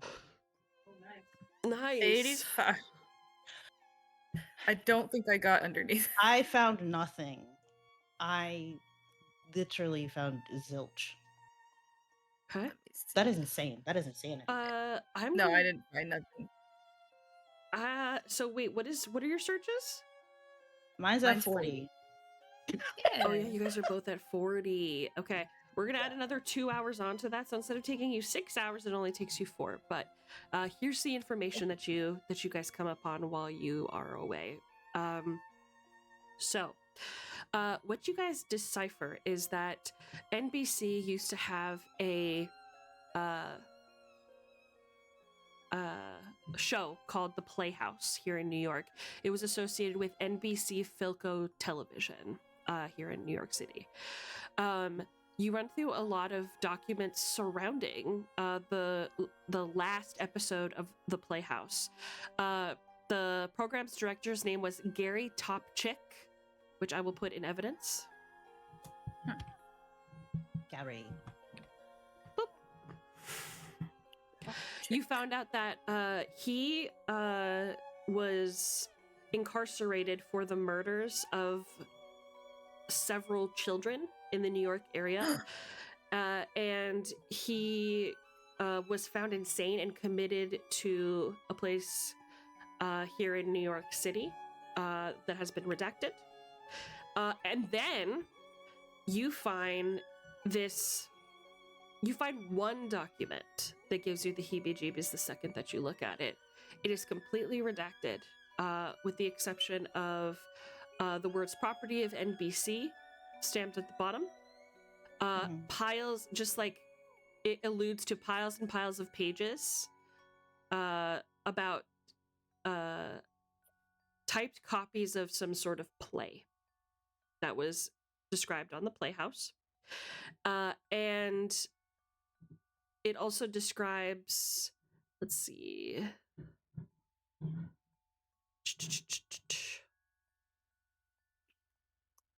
It also describes, so all the redacted parts are just like completely like ruining like the coup de grace that you guys need for this case. You do see the stamp, and right next to it, it looks like it's been photocopied over and over and over again, because it's so faint. It hasn't actually been photocopied. This is just a descriptor. It's just a very faint symbol that both of you recognize as a green triangle. Oh. NBC was part of the cult. It's all connecting. The government is all part of this big scheme. You guys, They were going to put it on TV. you guys recognize that this is a symbol of Delta Green. So if it hasn't already been made obvious, Delta Green were the ones that redacted these documents. Well, this is not helpful at all. How do I work? I can't be a double agent like this. I'm so low tiered on this mission. Question, is this regarding is this the guy that we're looking into for the quadruple homicide? Was the quadruple homicide involving children? Yeah, so Bebe was informed by her job that they believe that maybe like a copycat or something having to do with Gary Topchick was involved in this quadruple homicide, because the homicides, if I've not told you this in the previous, I apologize, they were children. They were kids. Okay, yeah, I don't remember them being kids, yeah.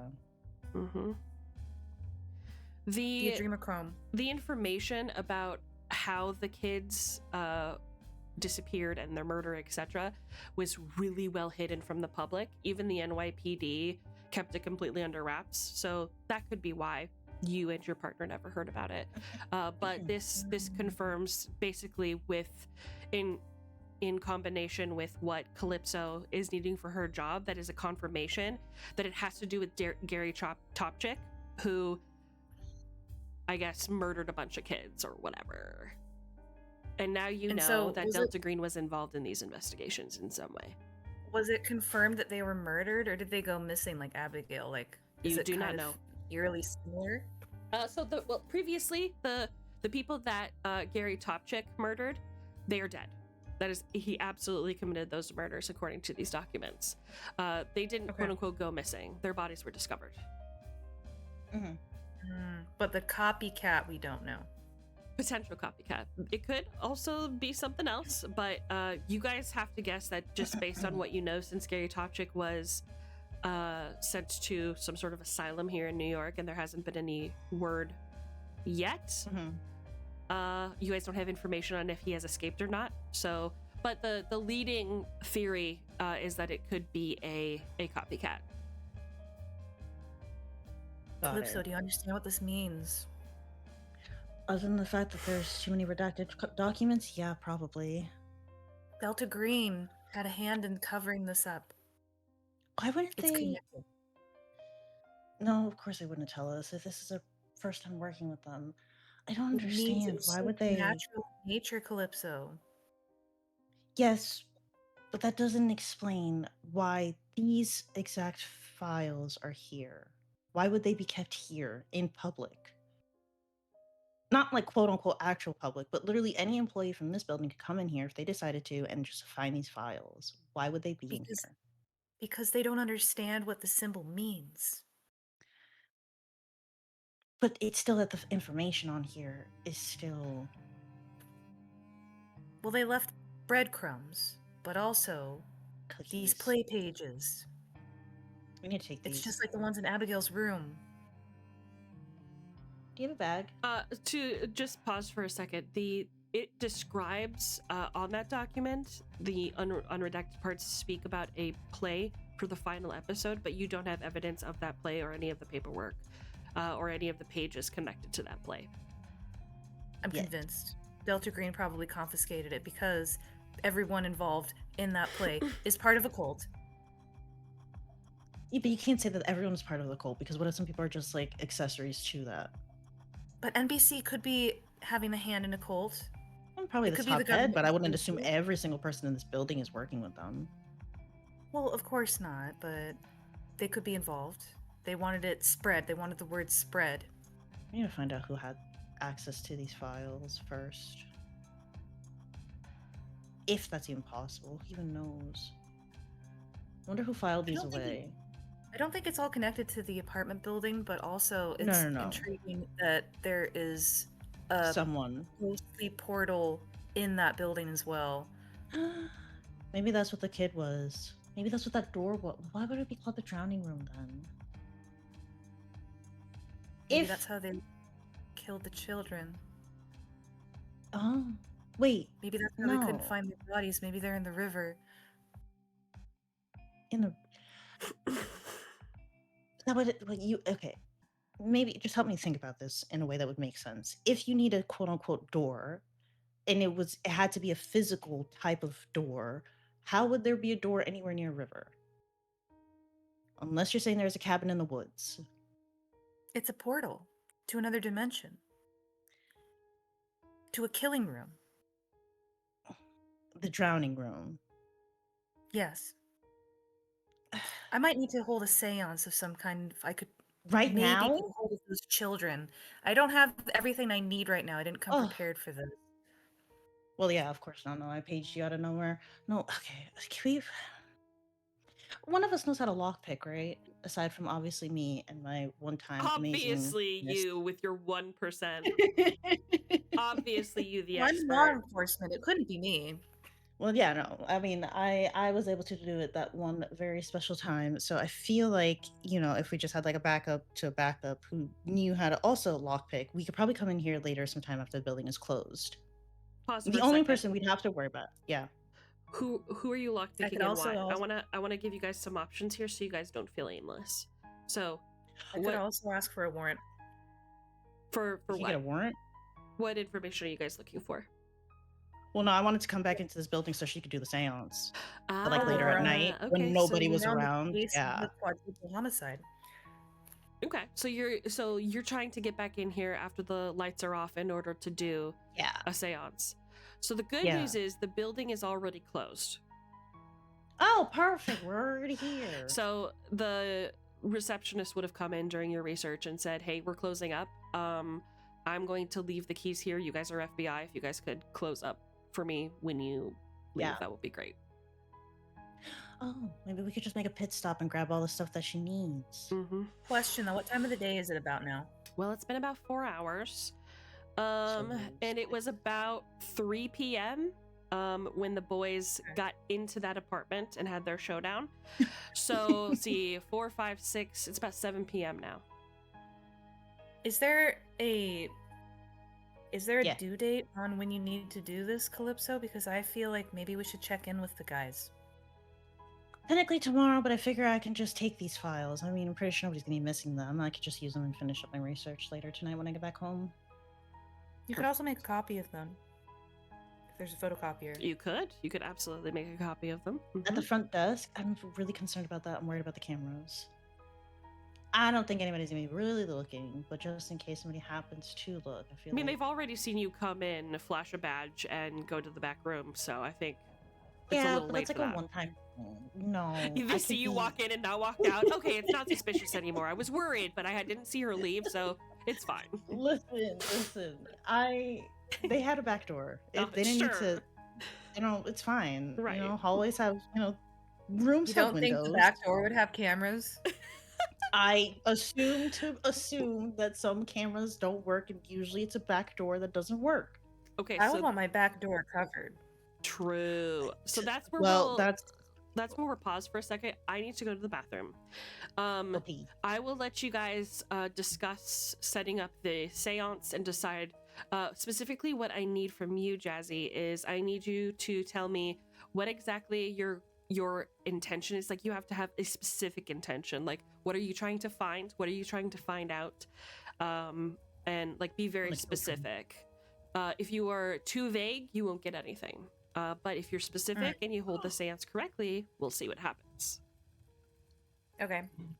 Okay. I will DM you. Excellent. I will see you guys in 5-ish minutos. See you Yeah. then.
It's possible. Hi. I'm just we're still waiting on Sparrow. I didn't want to miss too much without him, but I don't want to leave Mhm. it without interaction for a second. So hi, what were you guys talking about? We're trying to decide how we were gonna do a seance or a Ouija board, and then what we were gonna I'm thinking we're gonna pivot to the Ouija board yeah with our Okay. little papers. because I wouldn't have to leave then. Yeah, and it's easier to figure out how to just pen paper. We just need what is it? I don't know what the little thingy is called. Oh, so are there CD-ROMs available at this time? Like we're in a filming area, would there be like CD-ROMs available? CDs are a thing, yes. But So we could in use that as 95 planchette? in 95 they weren't prevalent as far as storing anything but like large bits of data. Like I don't like they would hold music or like video games. Do you know what I mean? But I don't think that they Yeah. did much Like C- else. Or You can have a popular to, like, the floppy public. disk, right? Well, would NBC have? You could use an empty glass. Oh, it would be Well, a no, I'm VHS just- tag if you're looking for like footage, right? Yeah, Like if it's footage, would like yeah, but NBC just have a random like CD-ROM that we could use as a planchette for a Ouija board? Oh, I see. I'm That's gonna so cute. I'm gonna say no. Damn it. What about a drinking glass? Like a glass. That would be Oh. difficult. Work? I mean, I could cut up a paper cup. It could literally be They should- anything, so it yeah, could even be no. a spare piece of paper or wait. Are you? I don't like bracelets, so I would make my character not like bracelets. But do you wear bracelets? Because then we could probably use that. No, Oh yeah. I mean, I I would probably I have would assume some that you might be a material. bracelet wearer. Yeah. Yeah, that's possible. Done these things before. Yeah, Or like maybe it- a ring or something. yeah, that could work as a planchette as long as we can put some fingies on it and we can see a letter through it. Yeah, that's what I'm saying. Like, if it's a bracelet, it might be easy. I mean, obviously, bangles would be the perfect kind, but Okay, Mhm. Keno, have a good night. Good night, kiddo. Cool. Yeah, we're just gonna get some scraps paper together and like make a No, child project night. Yeah, It's gonna be great. used to do that in high school. I hated doing that in high school. I hated forgetting that I needed a stupid cardboard for a project, and then I had to tell my mom at like 8 o'clock at night that I needed one. Ow. Hello, I've returned. Hi, you haven't missed much. Hello. They were just talking about how they were gonna do the seance. They're gonna do a Ouija board reading. Yeah, us on a Wega board. What do you guys think about the evidence that you just uncovered? Interesting. We still don't know what Right. happened to the kids though. Like they died, but we don't know how they died. Yeah. That's correct. Mm.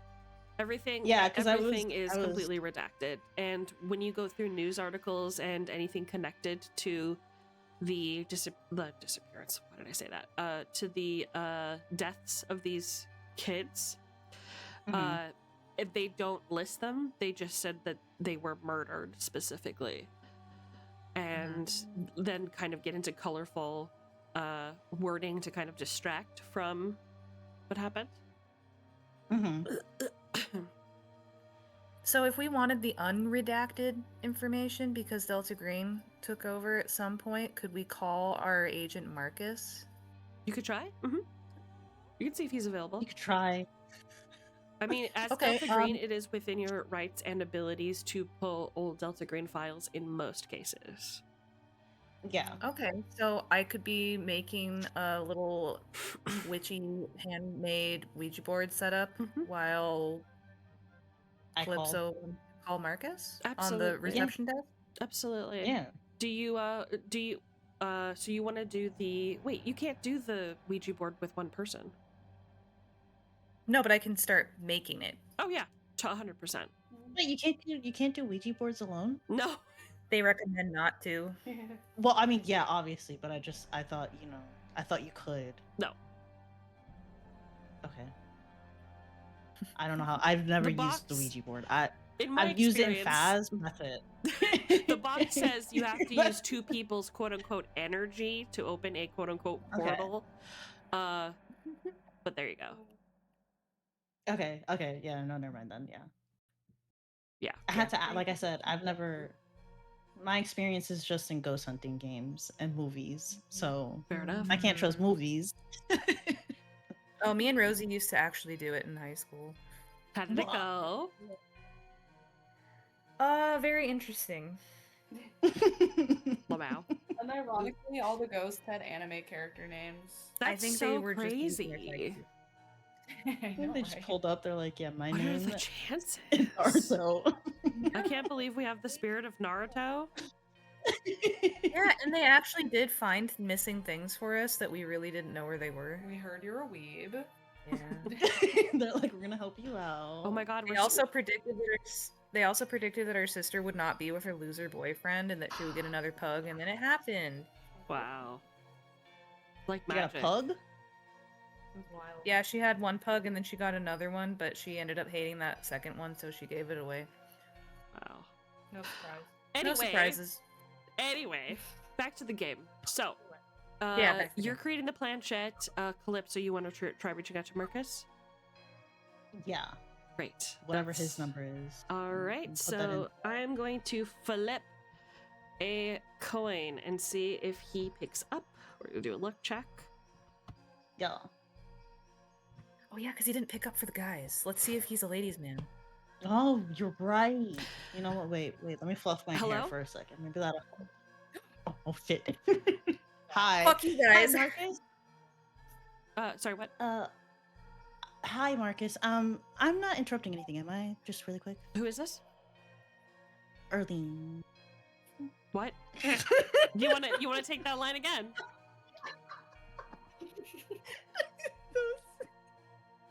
Take that was two. muscle memory. Take 2 and action. Who's this? It's Agent Calypso. Calypso. Okay. Yes. I'm calling to inquire about a, I guess, piece of evidence that we found. I'm over here at the what is it? The NBC building, for the Playhouse. Just to do some work, cover some work on a case I have for work.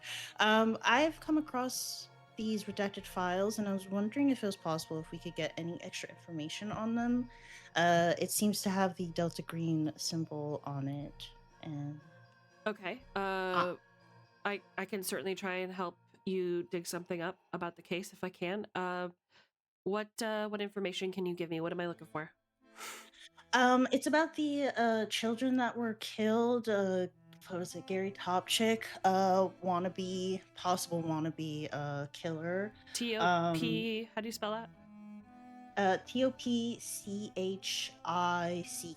Okay, got it. It's 7 o'clock at night. Hold on a second. You I know. I'm flick the so TV off. sorry. And you hear him like get up and stretch, and you hear the muffled noise of him putting the phone on his shoulder and beginning to like scribble everything that you're telling. Okay, Top Chick, and you said it was from us, from the company, right? Yes, the Delta Green logo is on these papers. A lot of information is redacted on these files, and it seems to be connected to quite a few things that we are also looking into for Delta Greens. I just wanted to make sure that we could have as much information as possible. Connected, you say? Mm-hmm. Okay. Is the investigation going all right otherwise? No hiccups? Yeah, on our end, yeah. We had to check in with the rest of our teammates. We split up just to cover, as many bases as we can. We're about to check in with everyone else in a little bit, but I figured I'd call you first, see if we could get something from you before we go over there, to have as much information to, put all our stories together, make sure we have everything we can. Okay. Give me a couple hours to figure this out. You won't hear from me again. You will get instructions to your pager to pick up a package. Okay. That works. Thank you. Okay. Just let everybody know. I am not always available for Mhm. picking up. If you Yep. leave a message, be very careful about what information you leave, but a way to reach out to you. And I'll try and help you out if I can. Yeah, of course. Yeah, thank you. I appreciate it so much. Okay. And he hangs up. God, this man is so annoying to talk to. Jesus. It is going to take him 2 hours to get back to you. 2 hours? Dang. Yes. Okay. In the meantime, we have Agent Clairvoyance just, whistling while she works, cutting out planchettes, doing cute witch stuff. And you create, I imagine, a believable Ouija board. So explain to me, like, what materials you're using. What does it look like? All right.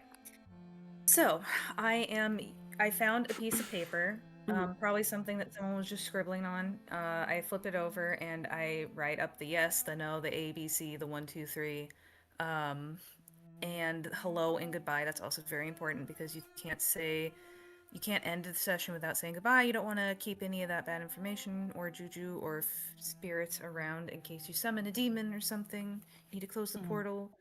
And I'm going to take off one of my oversized bangles because I have many since I am a witch. And I'm going to use that as my planchette, and I'm going to pull out some incense and candles I just so happen to bring with me in case I have an episode somewhere, just to, focus myself. And I'm going to light some candles around and turn off the lights a little bit so we've got some mood lighting, make it inviting for the spirits. And I don't have my singing bowls. I don't have any of those other things with me because I didn't come prepared on this. But that's about what I'm going to do when I set up the mood. Okay. Perfect. Okay. Calypso, you finish up with your call from Marcus and step in, and you see that Clairvoyance has everything set up. Oh, look at this. That was quick. I didn't know you could make it that fast. Welcome to the summoning circle, Clairvoyance. Do I need to do anything? I've never done this before. I just want to make sure that, I don't You do need to something I come should. with a mind uncleared. You need to come with your third eye wide open. You need to have no disbelief, and you need to sit right across from me and give me your fingers. All right. Here are my hands. There you go. Perfect. I will have to have them make contact with my bracelet, and then we'll open up the portal and ask the spirits questions if anyone is willing to talk with us. They could be Okay. fickle. Okay. Okay. So do you have anyone in mind that you're wanting to speak to? Can you visualize them?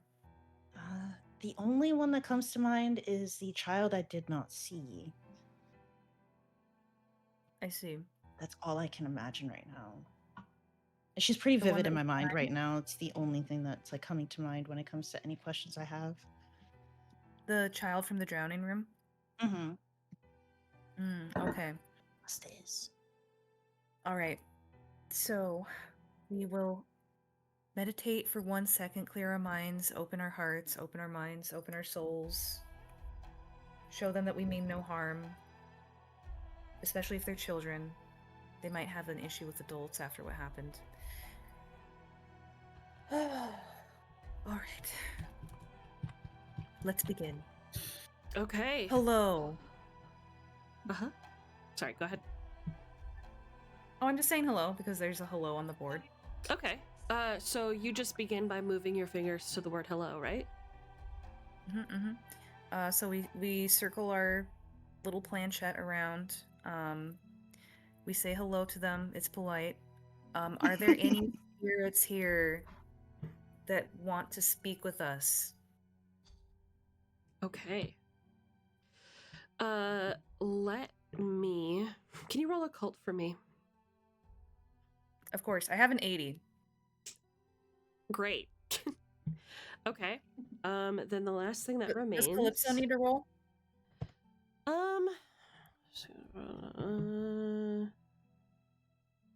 Yes, please. Wait. That 100? D100, yep.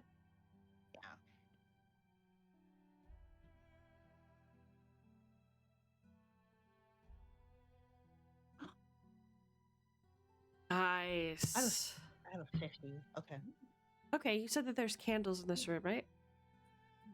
Mm-hmm. When do we get candles? Right.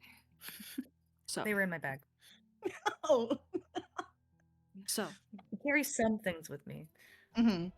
Your you little tea light ones. you are both touching the planchette, and you move the planchette to the word hello, and it is bitterly quiet in this room. There is this feeling of just quiet and this stale stillness hanging in the air, and there you hear like the popping and sizzling of the smoke and the flames from those little tea light candles that you have nearby,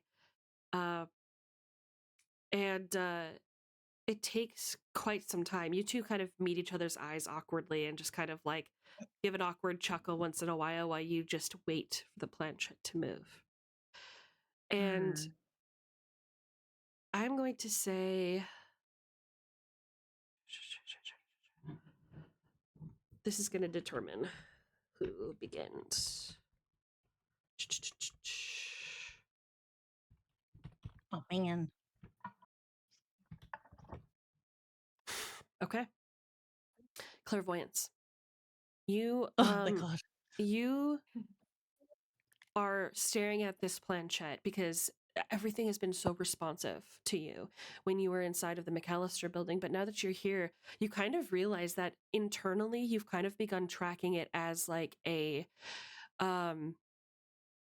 like a separate, almost like you're astral projecting yourself when you're in that building. It's like the rules of the mundane reality apply here but not there, so you're like it's almost, it feels like a bubble of frustration starts to kind of well up inside of you, and as you feel like you almost feel like your fingers are trembling all of a sudden. You don't realize how worked up you're getting because it's just not working. You're not having the same experiences outside of the McAllister building. You stare deeply and intently into the flame of the tea lights, just tuning into your own breathing and your own focus. The light continues to flicker. You breathe.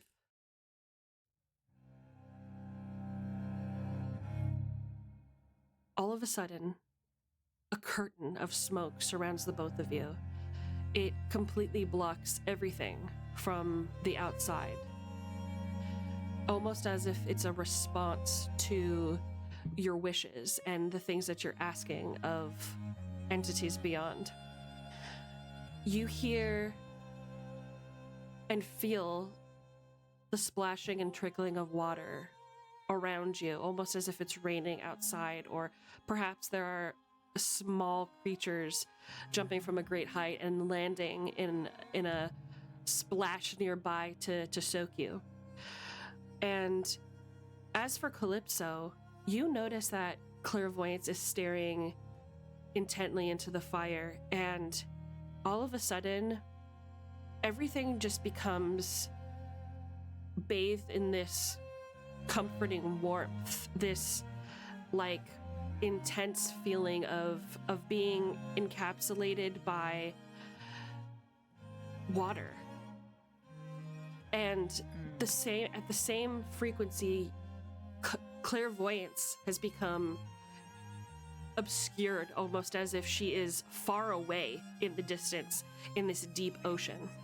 Looking up, you notice that the surface of the water is really, really far away.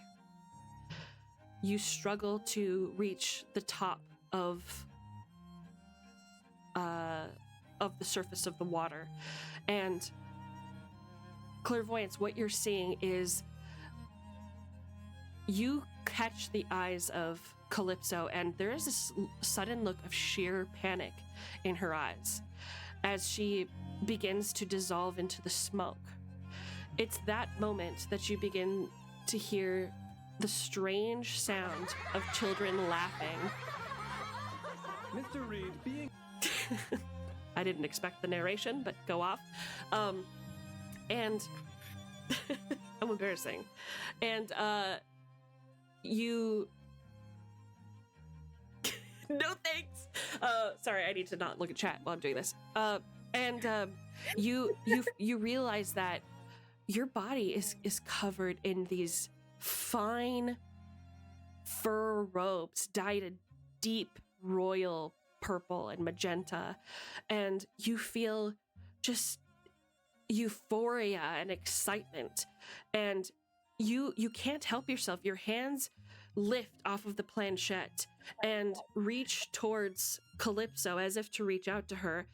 You feel hundreds and hundreds of bubbles, or maybe the hands of children reaching out and grabbing your arms, not with any force, but almost the way that they would touch the skin or the hand of their savior, the way that the crowds reacted to Jesus Christ as he was welcomed to perform his miracles among the crowd. You reach out and suddenly you're surrounded by the faces of these children, all wearing these shimmering golden crowns. As you're reaching, and Calypso, as you're swimming to the surface of the water, your vision begins to darken. Calypso, your vision begins to narrow. The darkness starts to encroach and the only thing you can see is practically the center of the dot of your nose as you're reaching for the surface. And Clairvoyance, your hands are reaching out to the children. You just feel this warmth, this welcoming, this excitement. You are finally here. When you both open your eyes, Calypso's hands are around, or Clairvoyance's hands are around Calypso's throat. And what's your strength, by the way, Clairvoyance?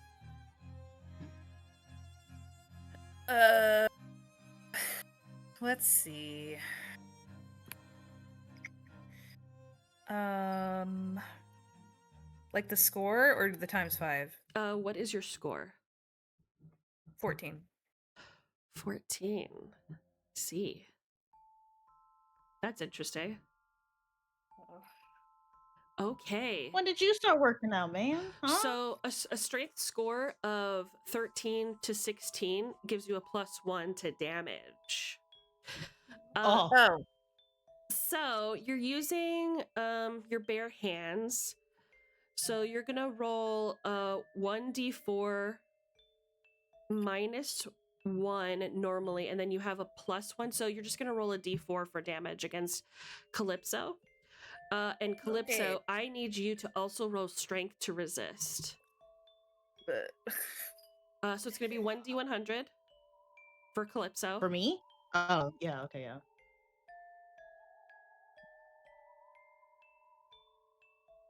Oh, Jesus. oh. Oh. Nice. Oh. Okay. Oh. You you. guys, the curtains break, and you guys realize in this moment that you are awake again. Whatever you just experienced has vanished, and you are back to the boring buzz of these iridescent lights above you, and you're realizing, Clairvoyance, that you are choking her. Calypso is grabbing and tearing at your fingers, and so Calypso, you're able to pry her fingers away from your neck, but it causes you to completely collapse behind her. You take 4 points of HP damage. Calypso, I didn't have control of my body. Are you alright? Oh, thank you. How much HP do you have, Calypso? No, not you. HP? Mm-hmm. Where's my HP again? 10. So you have 6 now? Of course I do. Okay. I Just need die. both of you to roll sanity checks. Actually, no, fuck that. This paranormal event took over your bodies and caused you to inflict harm on one another. You are going to automatically take 1d4 sanity So roll another d4, both of you. And for enacting violence against somebody innocent, Ms. Jazzy, you are going to be rolling an additional 1d10. Ah. And Wait, we're rolling a what? And then I'm rolling a d10? you're rolling a d4 and a d10. And Calypso, Yep. For sanity loss due to helplessness because of an injury, you're taking a 1d8.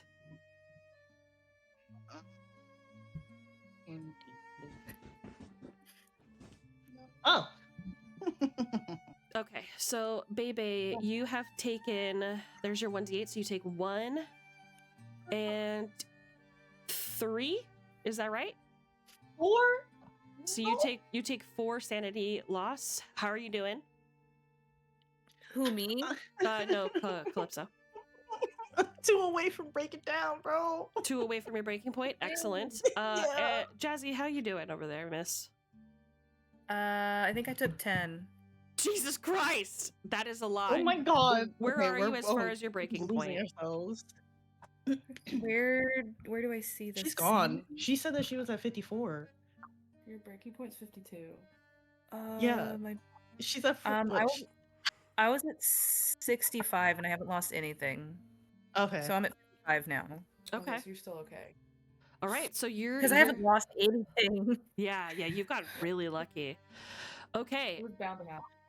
So essentially you guys break apart, and Calypso, you're coughing and catching your breath. Clairvoyance, you're just staring at her, and it's at that moment that it clicks for you that this witch shit has been all fun and games. You have been able to speak to spirits on the other side and like have your crystals and attend your group meetings, but it's never caused you to have violence. There's something about this meeting that has fundamentally changed the chemistry of something you believe to harm none.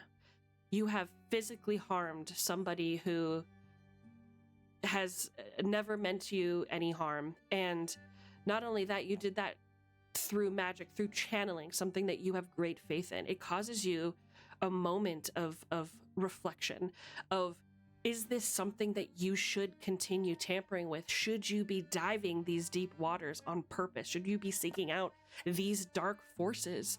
Should you be attending these meetings and spreading this faith that you hold dear? It all just hits you in a split second as you're both just kind of red-faced and experiencing this. The candles go out. And we're going to cut the cameras from you, and we're going to move back to the boys. And let you guys just kind of feel what you're feeling. Wow. Things aren't exactly going well for any of us. Yeah, it's kind of crazy. It's been Why a bad am I the only one getting hurt? Like, We're gonna meet up and have the What? best trauma dump. Crow almost lost a fucking hour. What do you mean?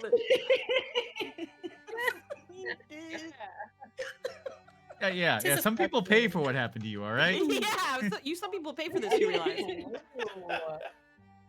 Can I switch places? Yeah, you want me to choke you? Whoa, all right. Damn. Whoa, all right. Can I get in that line? No, wait. Not with her. I'm trying to see Shit. the future. What's poppin'? Damn, dude. I take it back. Also, I will not wish this on Calypso. I take it back. Yeah. Yeah. All right. So, So, boys, where do we dead leave off? body. Dead body. Uh, Tub. There's a dead body in the tub. You guys have an investigation to finish. What is your plan now that Crow's been kind of stitched Okay. up? He's going to be resting in here. What are you guys doing now? So no gunshot reported, which means we have as much time until the body obviously starts to smell, but I don't think anyone's going to notice that for a couple days. We don't want police involved. Now, listen, Crow, it was in self-defense, so if we got ahead of this, reported it to the police, we'd be fine. But Well, but Cops maybe would be if before crawling we had like hit the body. all over this place. Well, yeah. Well, Listen, I have. I can't believe I'm even suggesting this. I have an idea, which is a bit crazy, but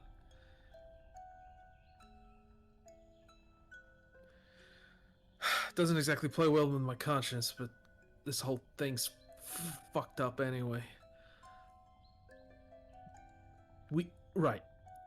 Where do I even begin? The tenants of this building are being evicted, which means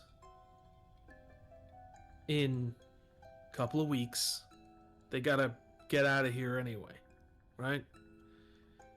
So maybe we could speed that process up, make it, I don't know, Code, if you could whip up some forged eviction notices or something like that, and we could speed this up to getting them out of this apartment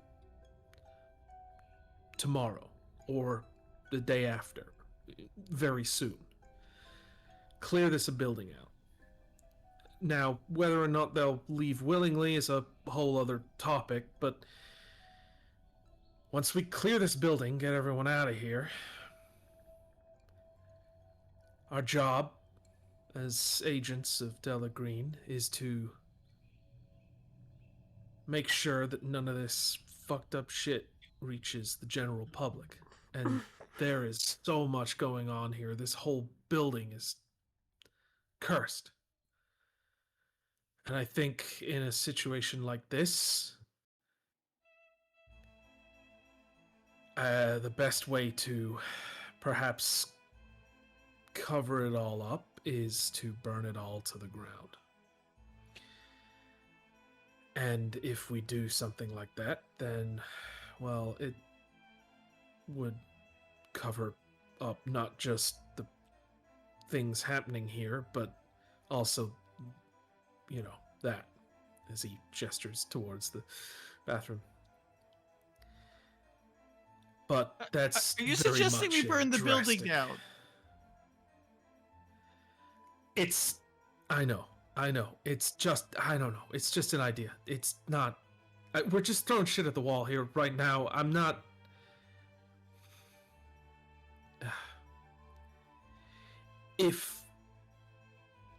Listen, our job here is to make sure that what goes on here does not reach the general public. And if this building, if the building itself, with these night floors that we've not even seen yet, if that's even a thing, how are we gonna stop the public from encountering this stuff if new tenants move in and this building continues to operate for decades and decades? Unless we can shut down the organization running this building. But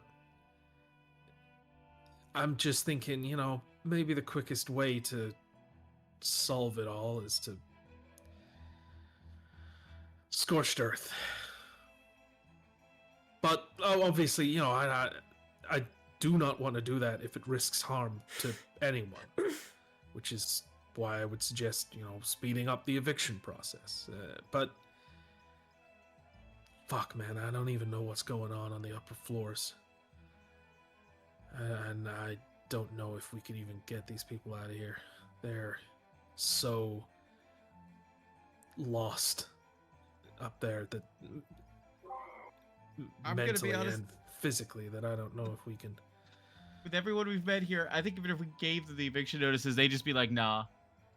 They're not gonna leave. We need to figure out what's going on here before we burn it down, though. No, I'm not saying we do this like right now. I mean, yeah, a couple days or something, just as Could a we, last like- resort. I mean, could we like stop the body from decomposing somehow? Like, you know, when you buy hamburger meat, you freeze it to make it. Oh God, what am I saying? No, give us more Not ideas. These are wrong. great. I'm writing them all down. hamburger meat around the dead body, and it does what now? No, like when you buy hamburger meat, you freeze it to make it not go bad as fast. Oh, I thought you were talking about hamburger meat on the corpse. I was like, okay, go on. I'm ready for this theory. No. I'm just horrified of even suggesting this at this point. The American. Wait, are you just burger suggesting method? that they? Are you suggesting we make human burgers? Is that what No. I'm hearing? I was suggesting like we freeze the body so it doesn't go bad as fast. Never mind then. Never But then my own character's horrified that he's suggesting this and having this conversation right now. Alright, never mind, yeah. Mm-hmm. So let There's- me pause for a second. Let me give you guys some direction here, because you guys have been through a lot recently. So number one, eviction notices. Eviction notices. I mean, even if you were to write them up, you need to leave the premises immediately. I mean, everyone knows that eviction notices give you time to leave. They're not going to be like, you need to leave immediately. So even if you handed them the eviction notices, that's assuming that they were even home to receive them, or that they would even look at them. It doesn't guarantee that they would leave, even if they took them seriously. Secondly, you also do have somebody in the building you haven't investigated, and you need to access, based on what you're describing, find a way to access the night floors in a reliable way so you can investigate if there's anything there worth salvaging, or if potentially Abby is there, who is the face of this case.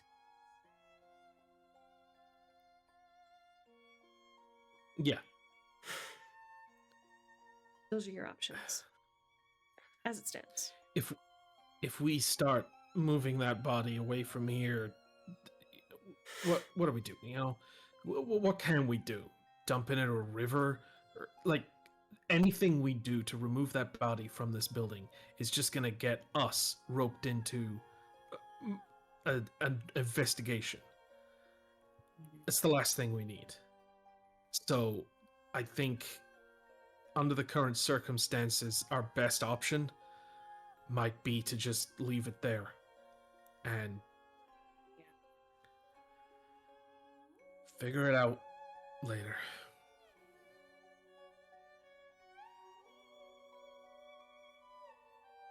I agree. I'm just staring at him. Okay, whatever. Poor Code, he's so normal. He's After so this, I don't damaged. know. Anything we do could just make us look more guilty. And There's a dead body with a hole in its head, and we wrapped it in a shower curtain. We are guilty at this point. Hey, I'm guilty. under Crow gets away with a self-defense.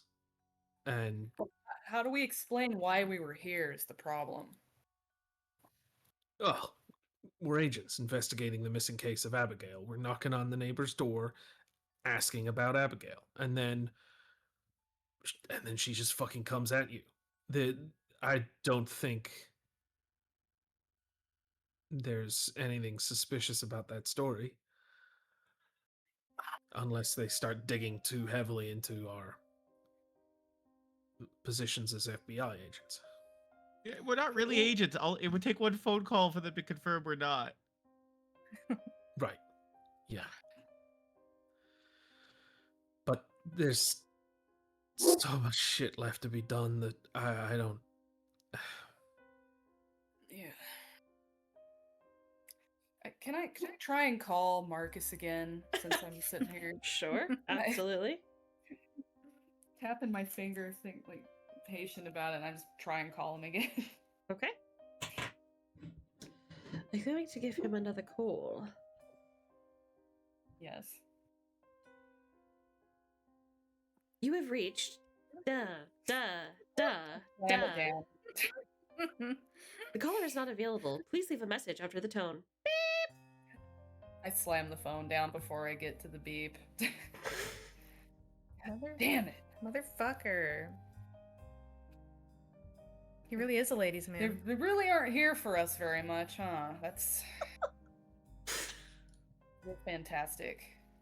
We do all the dirty work and fuck. Maybe you should have fluffed your hair. You're not here. I know. They're not here. I know. I know it doesn't help to say this, but I agree.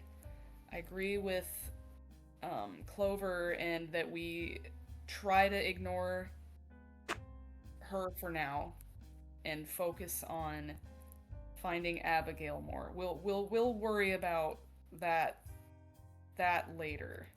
For now.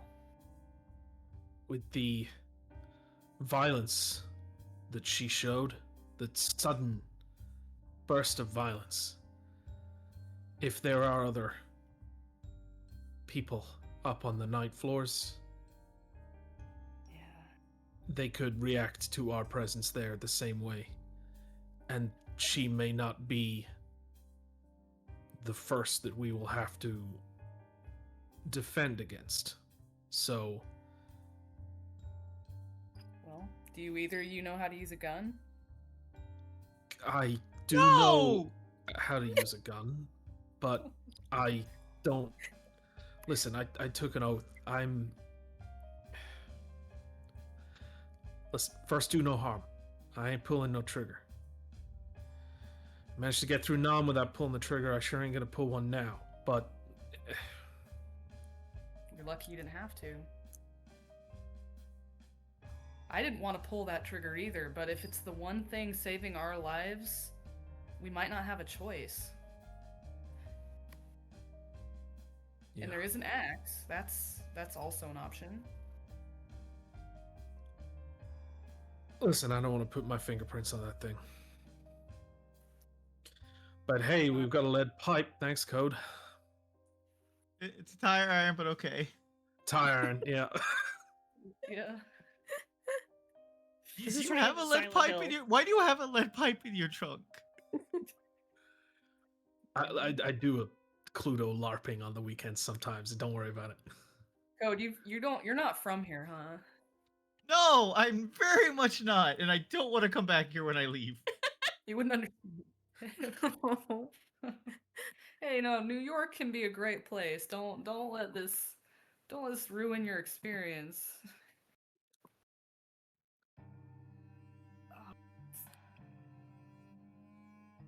Okay, Well. okay. Well, if we're ignoring the body, what are we doing now then? Because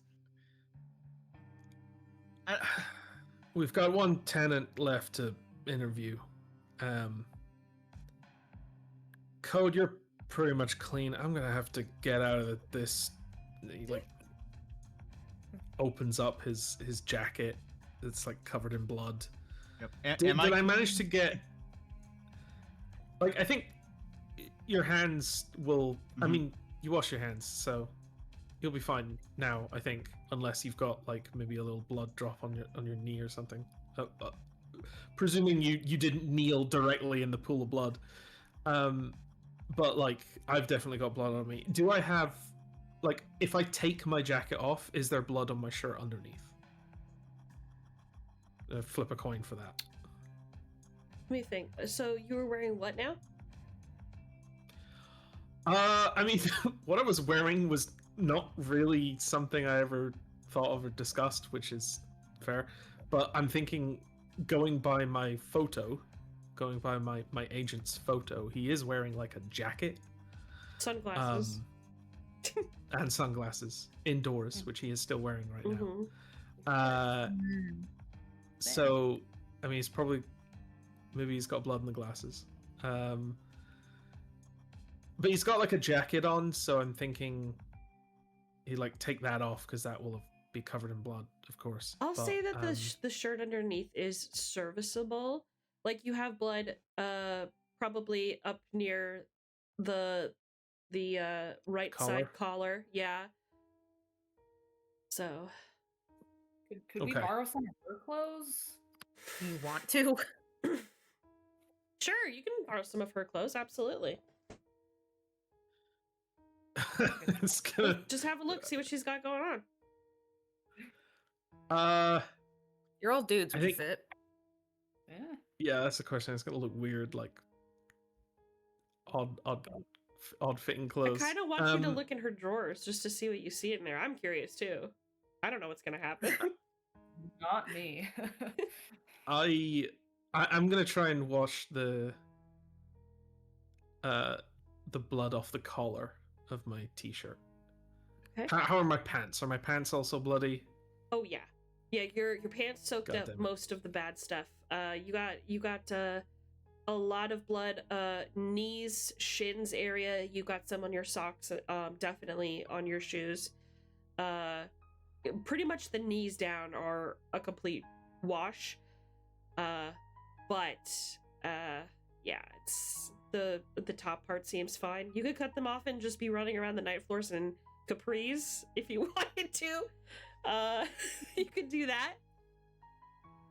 Just have like your socks rolled all the way up, your hairy legs showing, and then you're wearing like capris and a polo. It'll fit right in.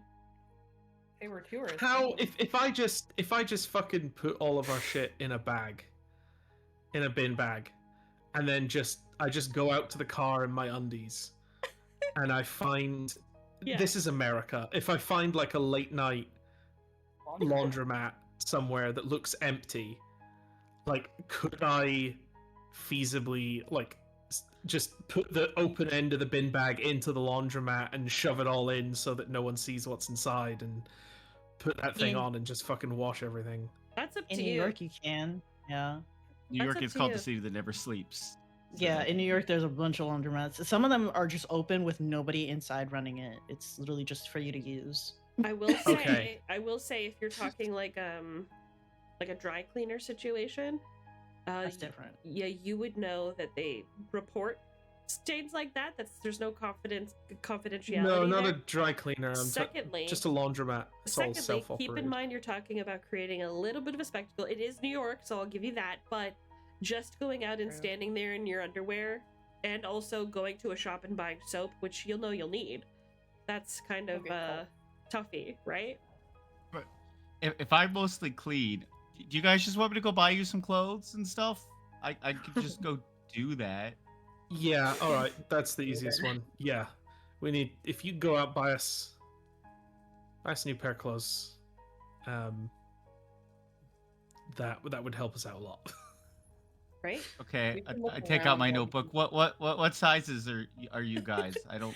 All right, you guys go through that. We're gonna skip this Okay. section here. Yeah. I'm assuming you are Mr. using you're using Clover's car to go to Walmart or something. And did Walmart exist in '95? It did, right?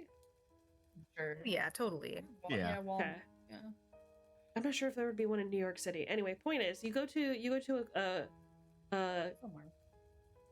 clothes shop. You know what? I'm just gonna put it like this: there are all kinds of like souvenir like hack shops. That's what I was thinking. You know yeah. what I mean? So get a couple I love New Yorks, or I visited Yeah. the Twin Towers and all I got was a stupid t-shirts.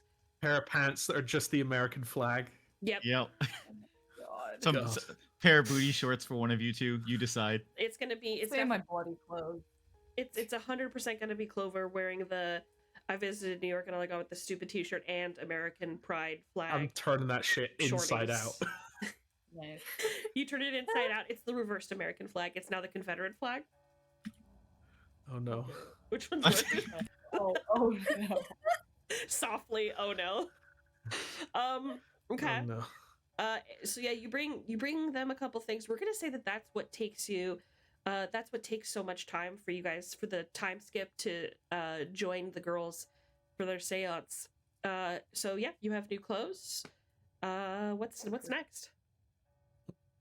Well, I think it would be a good idea for Code and I, while Crow rests up, to go and interview this last tenant and hope that they're a lot Completely normal a lot more and cooperative. Generous and kind. I'm just gonna say, if they attack you, I'm not gonna be a lot of help. You sure you don't want to wait till we have more people? Could take the gun. Stop All right, offering that. I'll take the gun. It's just a safety precaution. Just holding the thing will scare people off. True. I'll take the gun, and if I need to use it, I hopefully won't fire at the head. I hope not, yeah. While we were off doing that, the like those 4 interesting books that we found, I'll just plop those on the bedside table. Yeah, good Like, idea. yeah. Crow, Lovely if you want to see if you can find any useful information in those while you're, bedside reading for you. Sure. Could you leave the axe by me just in case some psycho comes in here? You sure you want your prints on that thing? At this point, I'm already in trouble. Just leave His it. blood's next to already me. all over it. I don't think fingerprints are gonna be like Yeah. that much more. Also, Yeah, you could just that's continue fair. bringing the tomahawk with you absolutely everywhere, and the cops won't find it. Well, yeah. Yeah, I'll bring you the tomahawk. Yeah, just lean it up against the bedstand. If I need it, I'll touch it. Let's say we also asked Code to bring like some food as well. Poor Some Okay. hot dogs or something. Cool. A pizza. The microwave Awesome. pizza. Just a big 12-inch pepperoni. God, you're making me from hungry. some takeaway. All right, Ooh, yeah. that's enough. I get it. You guys are great. You're all right, you know. Yeah. You'll get through this. Eat up, rest, drink up, read up, do whatever. Hopefully you won't need to use that thing. If I didn't have this injury, this would almost be just a nice Friday night, Saturday night. Shit. Now it's just Monday. Good luck, you Oh. guys. Yeah, How you rest holding up, I Code? guess. Hmm? I don't know. Holding up You'll be okay, fine. Code. You guys be will be alright. okay. Stinky Just babe. breathe deep. Just take big, deep breaths. You'll be Okay. alright, alright? We'll get you home. All right. He does that like rough pat on the shoulder. Get you home. Right. Let's interview the last tenant, shall we? Good luck. All right. Okay. So, Code and Clover, you guys exit the room and I'm assuming lock the door behind you, right? Thank you. Yes. Yeah. Yes. Cool. Lock the door behind you and you start heading towards Lewis Post's home. So you were standing in front of the door. Talk to me.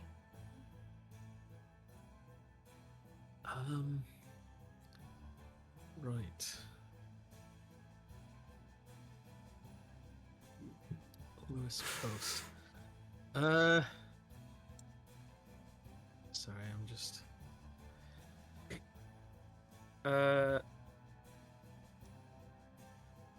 Do we do we know anything about this?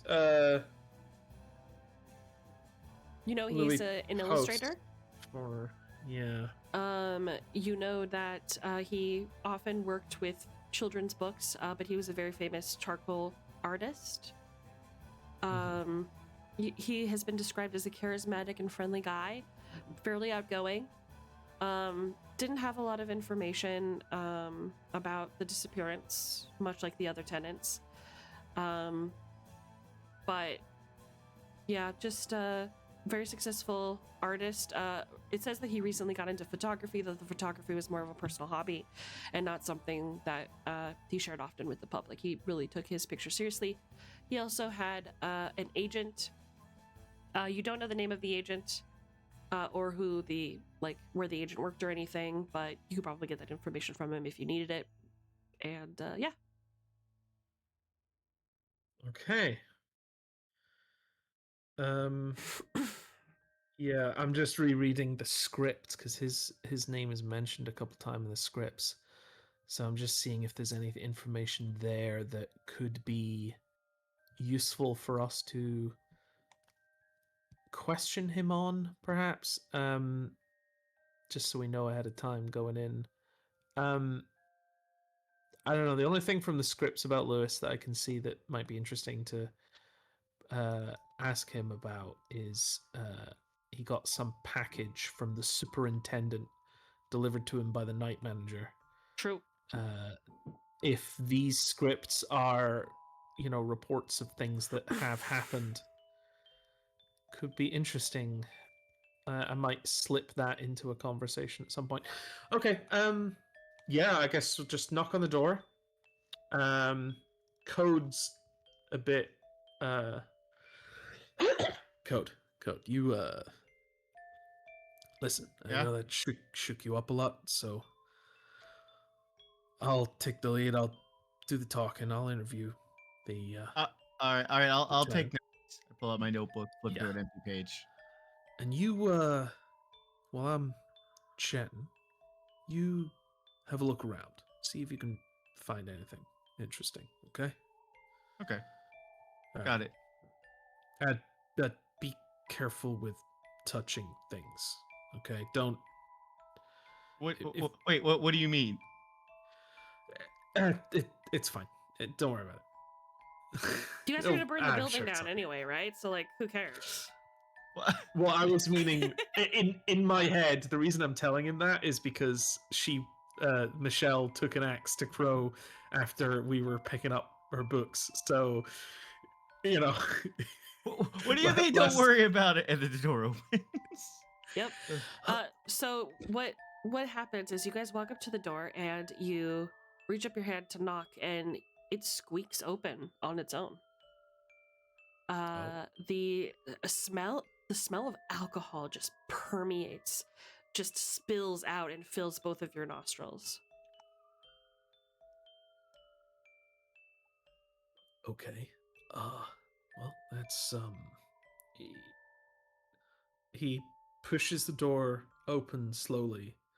Hello? You push open the door and you see, let me just get his room up here.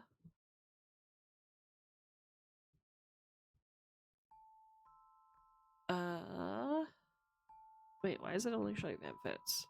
Second. Da, da, da, da, da, da, da. So there he is. Just in case you need a reference for both apartments. Here we go. Okay.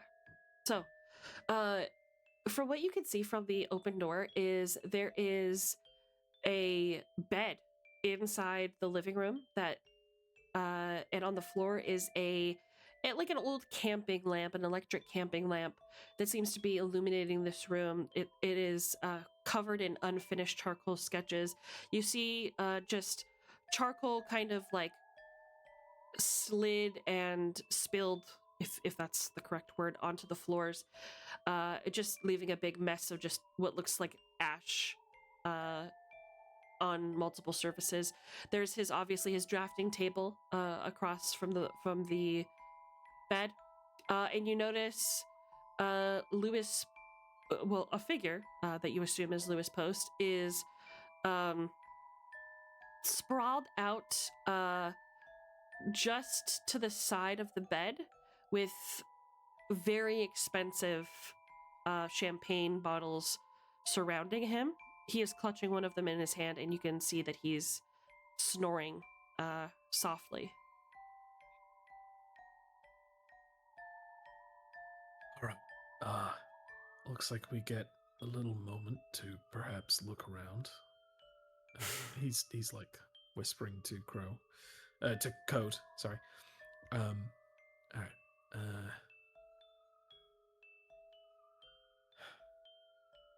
right. Walk softly and let's see if we can find anything before I wake him up and ask him some questions. Okay. Right, I nod at Clover. Okay. So do you guys want to? Okay. Who's head and who's tails? We're gonna determine who gets the first piece of What evidence would you like, here. Swanos? I'll take heads. You take Okay. heads. I'll take tails. All right. So heads is 1, tails is 2. Okay, Swamos. Agent code. So tell me where you investigate first. All right. We just came in. He's sleeping by the bed. He's on the floor next That's- to the bed. Well, he's on the floor. Hmm. Close enough. Let's see. I'm gonna look around. Not in the room with him. Let's search like his dining room table area Okay. and kitchen Absolutely. for anything. Refrigerator. Sounds like it's on. You're assuming there's probably food in there. You can check if you like. Do you check? Yeah, I'll check. Okay. So you open the refrigerator, and you notice that there is looks like some stacks of fresh hamburger meat, some chicken. You pick up the hamburger meat, and just like kind of have a look at it just to see if there's anything weird about it, because these people are creepy, right? You notice that the food in here, they all have expiration dates from March, but the food isn't rotten. And I need you to roll sanity for me, homie. Okay. Oh god. Can I have one good roll today, please?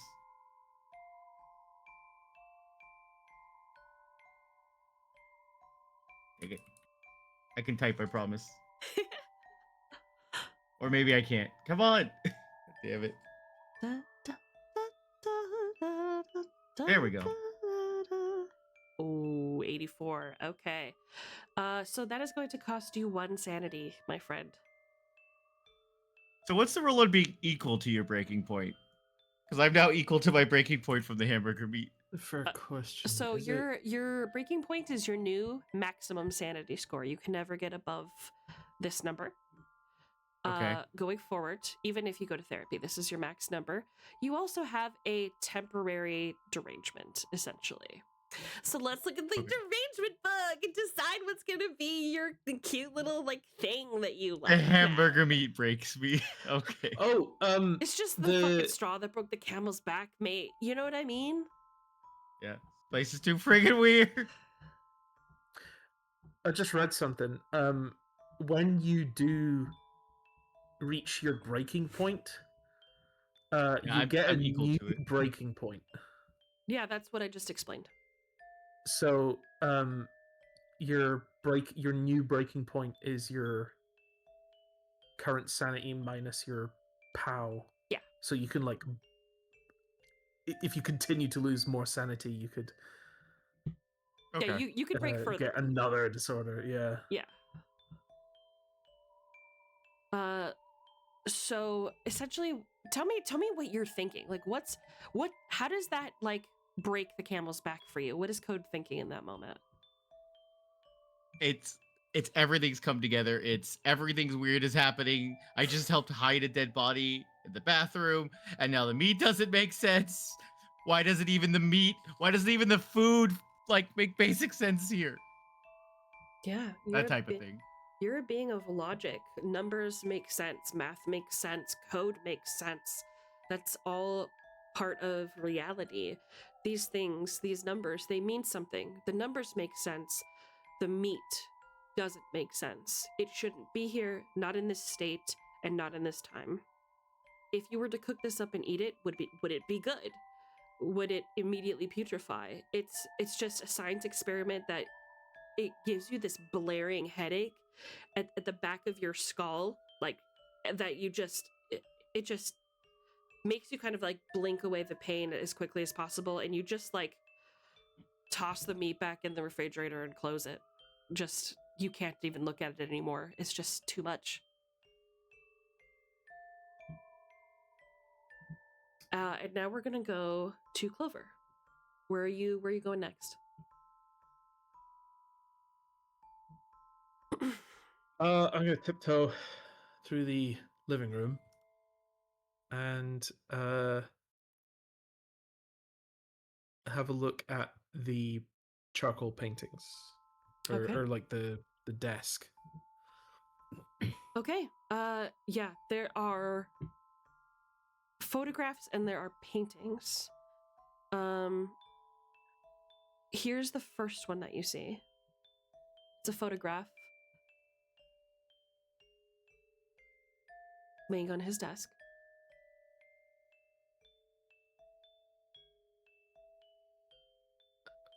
Okay. That is I'm glad I didn't see that. unusual and unnerving. I'm gonna need you to roll Is sanity. that? Yeah.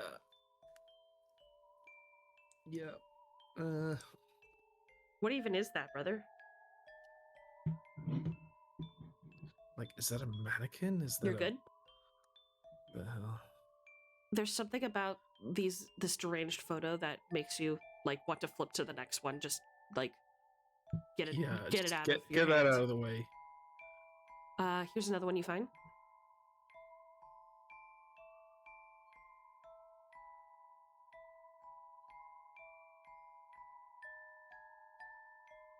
Okay.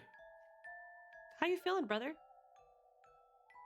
This is and okay, this guy likes to Hate take that. pictures of me. Arcus says. Hate that. Yeah.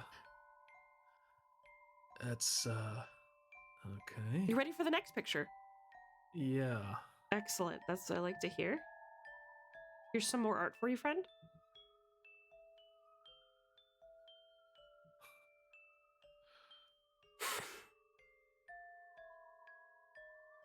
Yep. Is that one maybe better? Feel better about this guy? That's this guy's got some fucked up tastes. Continue. Okay, he does not. Yeah, he's just like kind of flicking through these. He's not spending much time looking at them because it's unpleasant to look at for him. Here's a charcoal painting that you discover after you put the photos down. Everything is done in what appears to be this very strange, highly textured black charcoal. And it just looks, I mean, tell me what you think it looks like. Art's subjective. Talk to me about what your deciphering of this looks like. What does he think? It's a crowd of people who are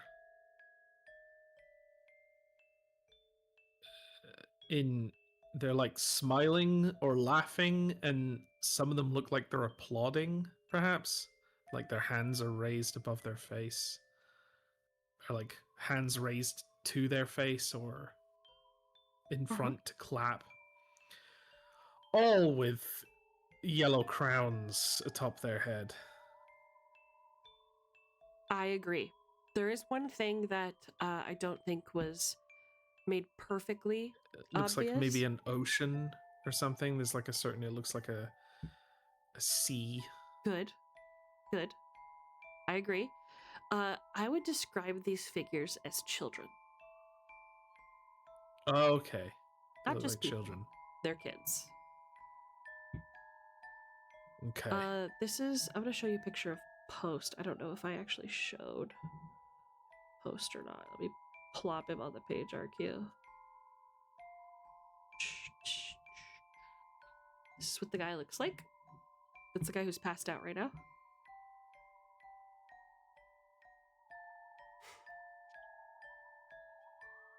Okay.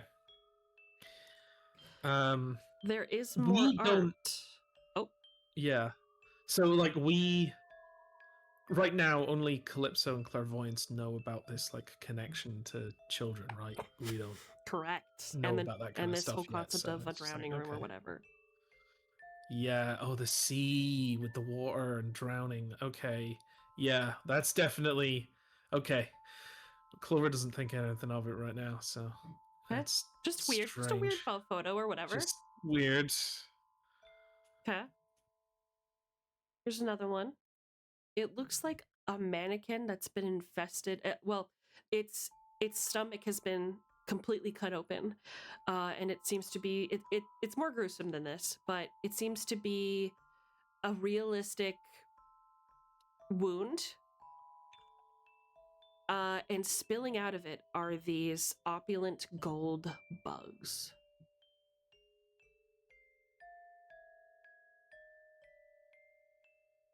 It definitely looks like a mannequin, right?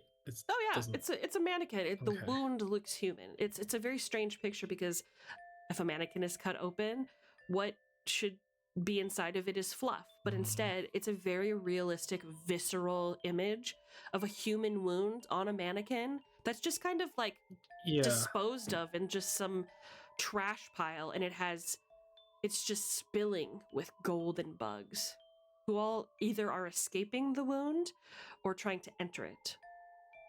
The slice of pizza comes back on him a little bit, and Yuck. is just making his stomach uncomfortable. All this, he A little yucky, I admit. he sighs to himself that he has to look at all this shit. And yeah, Can just- you roll sanity for me really quick? Is that fine? absolutely Is that within your purview? Appreciate that. it is.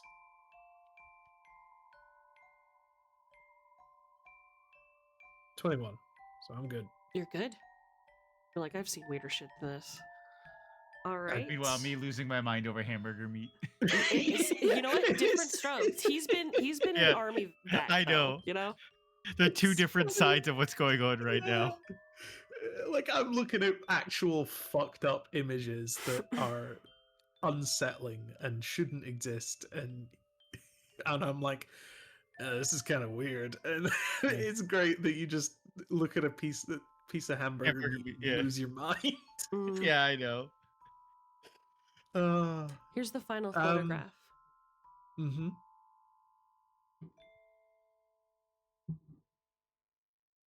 I will post it in evidence so you can see it a little bit more clearly and up close. Tell me what you see down that hallway. Is that like, I don't know. First glance, I haven't got a closer look at the image, but it looks like, is that maybe like a clown at the end of a? Something. It's like Something's there. I see balloons for sure. it look. You know what it looks like?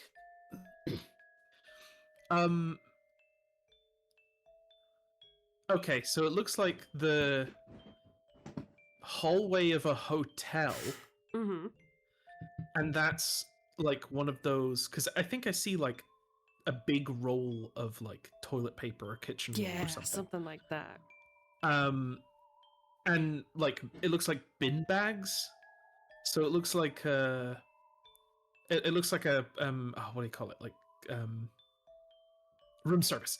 It looks like one of those like room service trolleys with like cleaning supplies bin on it, whatever, but then it's also got balloons on Yeah, it, very strange. and like there's a shape at the back that makes it look like it's maybe being pushed by a clown, maybe? I don't know. It looks like a clown face with like a little triangle hat, Kind of but cute little guy. I don't know if just that's doing just his my little job. imagination. Yeah. Yeah. Cool. The last thing that you see is a package that has been wrapped in this, you know, that cardboard tissue paper? It's that cardboard color, and it has that very special paper crunchiness to it that's usually used for Mhm. postages and packages. You see one that appears to be maybe 2 feet by 2 feet, and it's addressed to Louis Post. Is it open or? It has been opened, but it's clear that there's something that's been placed back inside, like slid back inside it and resealed.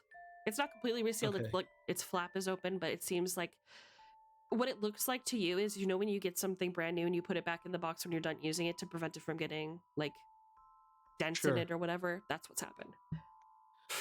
Okay, so this looks like it could be from the script, the box that the night manager delivered, and Louis said was, "My muse, you have arrived." Sure. So I'm definitely intrigued by this box, and if that is this, I would like to look inside Okay. the box. You grab the parchment. At this point, Code, you're done looking in the fridge. Do you decide to join Clover? Or do you investigate Clover's other in the- players? I'd investigate elsewhere. I don't think we need to group up yet. Okay. Where are you investigating? Let's see. Crow's at the desk. Did I pretty much investigate the kitchen area and Yep. dining room table? Everything looks Okay. pretty normal. Is there anywhere else in the like living room I haven't? I need to get that. Could you put back up the hallway picture again, real quick? Yes. Okay.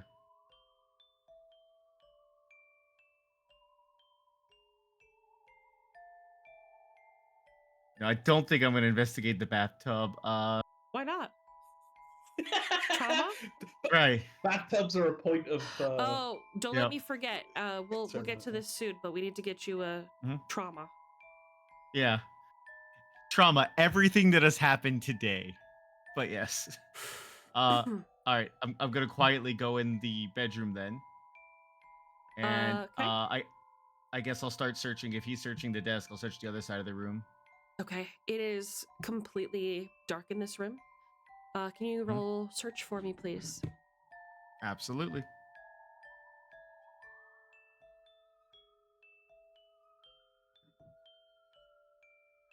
$37. Okay, and your search is 40, yes? Correct. Yes. So just under. Okay. One second here. You know, maybe I didn't want to succeed. What am I gonna find now? You're about to find Oh out. boy.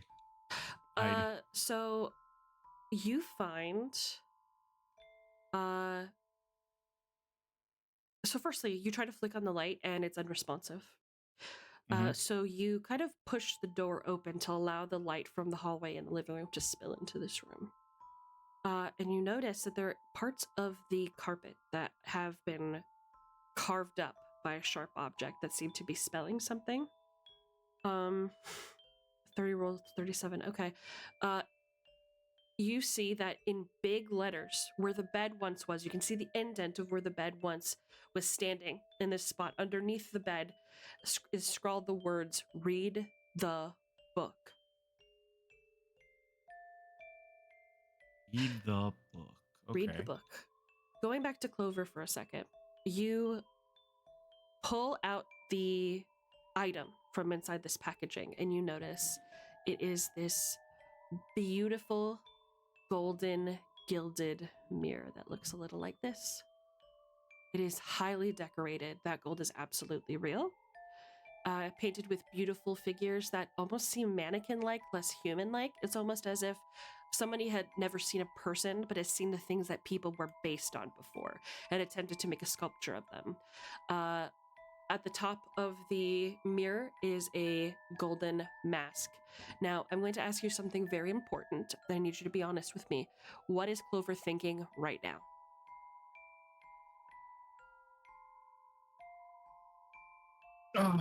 What is Clover thinking right now?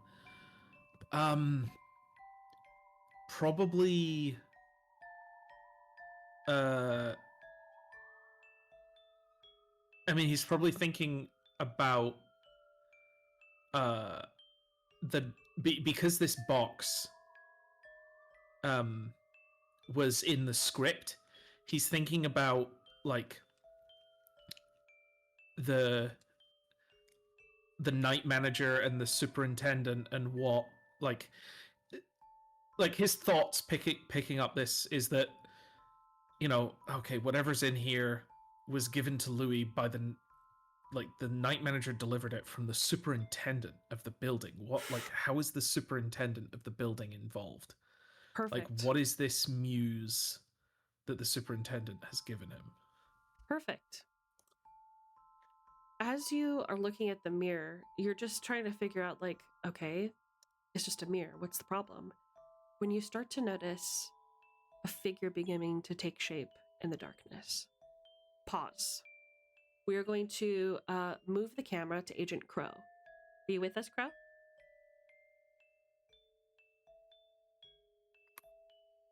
Yeah. Hello. Okay, Crow. It's been it's been a little while since the boys changed and left, and you haven't heard, hide nor hair of them since they went away. You feel like your eyes are starting to cross, so you pick up a book next to you and you just start flipping idly through it and just like trying to figure out Hard. Huh? Hard with one hand. Difficult, yeah. No, I'm sure you're used to it. Shut up.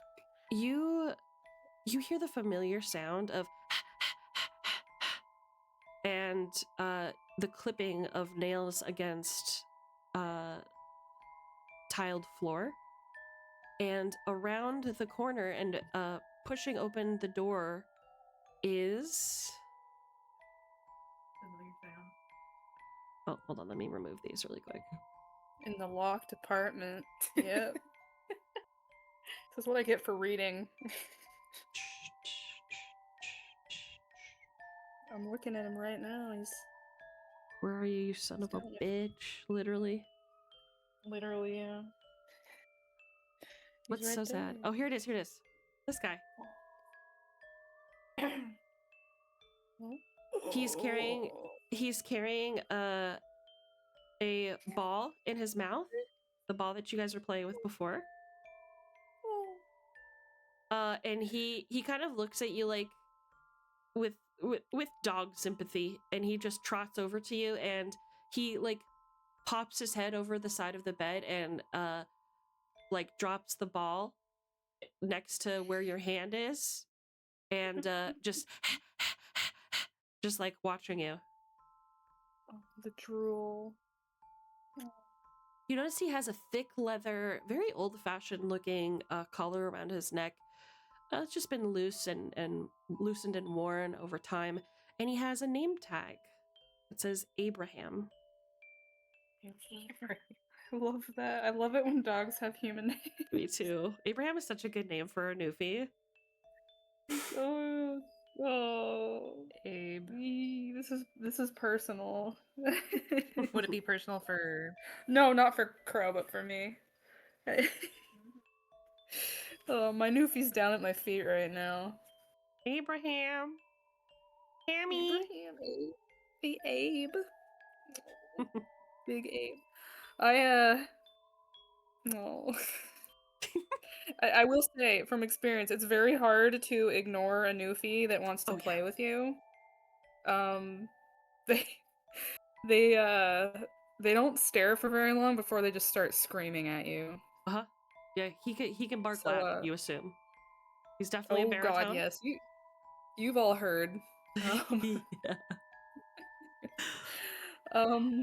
I just kind of stare in disbelief because I vaguely recall hearing them lock the door, and pretty sure that there were no dogs in this apartment when we came in. True. He looks real, like I feel him, right? Yeah, Like he is absolutely real. You reach out to touch him, he feels soft. His fur isn't matted, he seems healthy. He's real. baby. You know what? After this past few days, I don't even know if I should be surprised anymore. I don't know how the hell you hide a dog this size in this apartment. Hey, buddy. Hey. Abraham, huh? Hey. He nudges the ball towards your good hand with his nose. Oh, you're killing me, man. Yep. I know. I want to play. He like does a little circle, like, come on, man, what are you waiting for? Throw the damn ball already. I can go fast. You want to see me go fast, don't you? Like, he's giving you that look. Oh, I know that. Yeah, he likes to do the thing where he punches you. He does the pawing at you. Oh, yeah. With paws like big as bear claws. Paws the size of your hand. I pick the ball up, I wince a little bit, moving around, and I toss it out the door for him. Oh, he's so excited. He just like bounds after it, like before the ball even takes the air. He's already running in the direction he assumes it's going to go. He just forces the door wide open, basically crashes against the opposite wall and like makes this huge thudding noise. You see him shoot down the hallway, and you can see a clear view of the living room where the body once was. He goes, and you see him go further and further and further.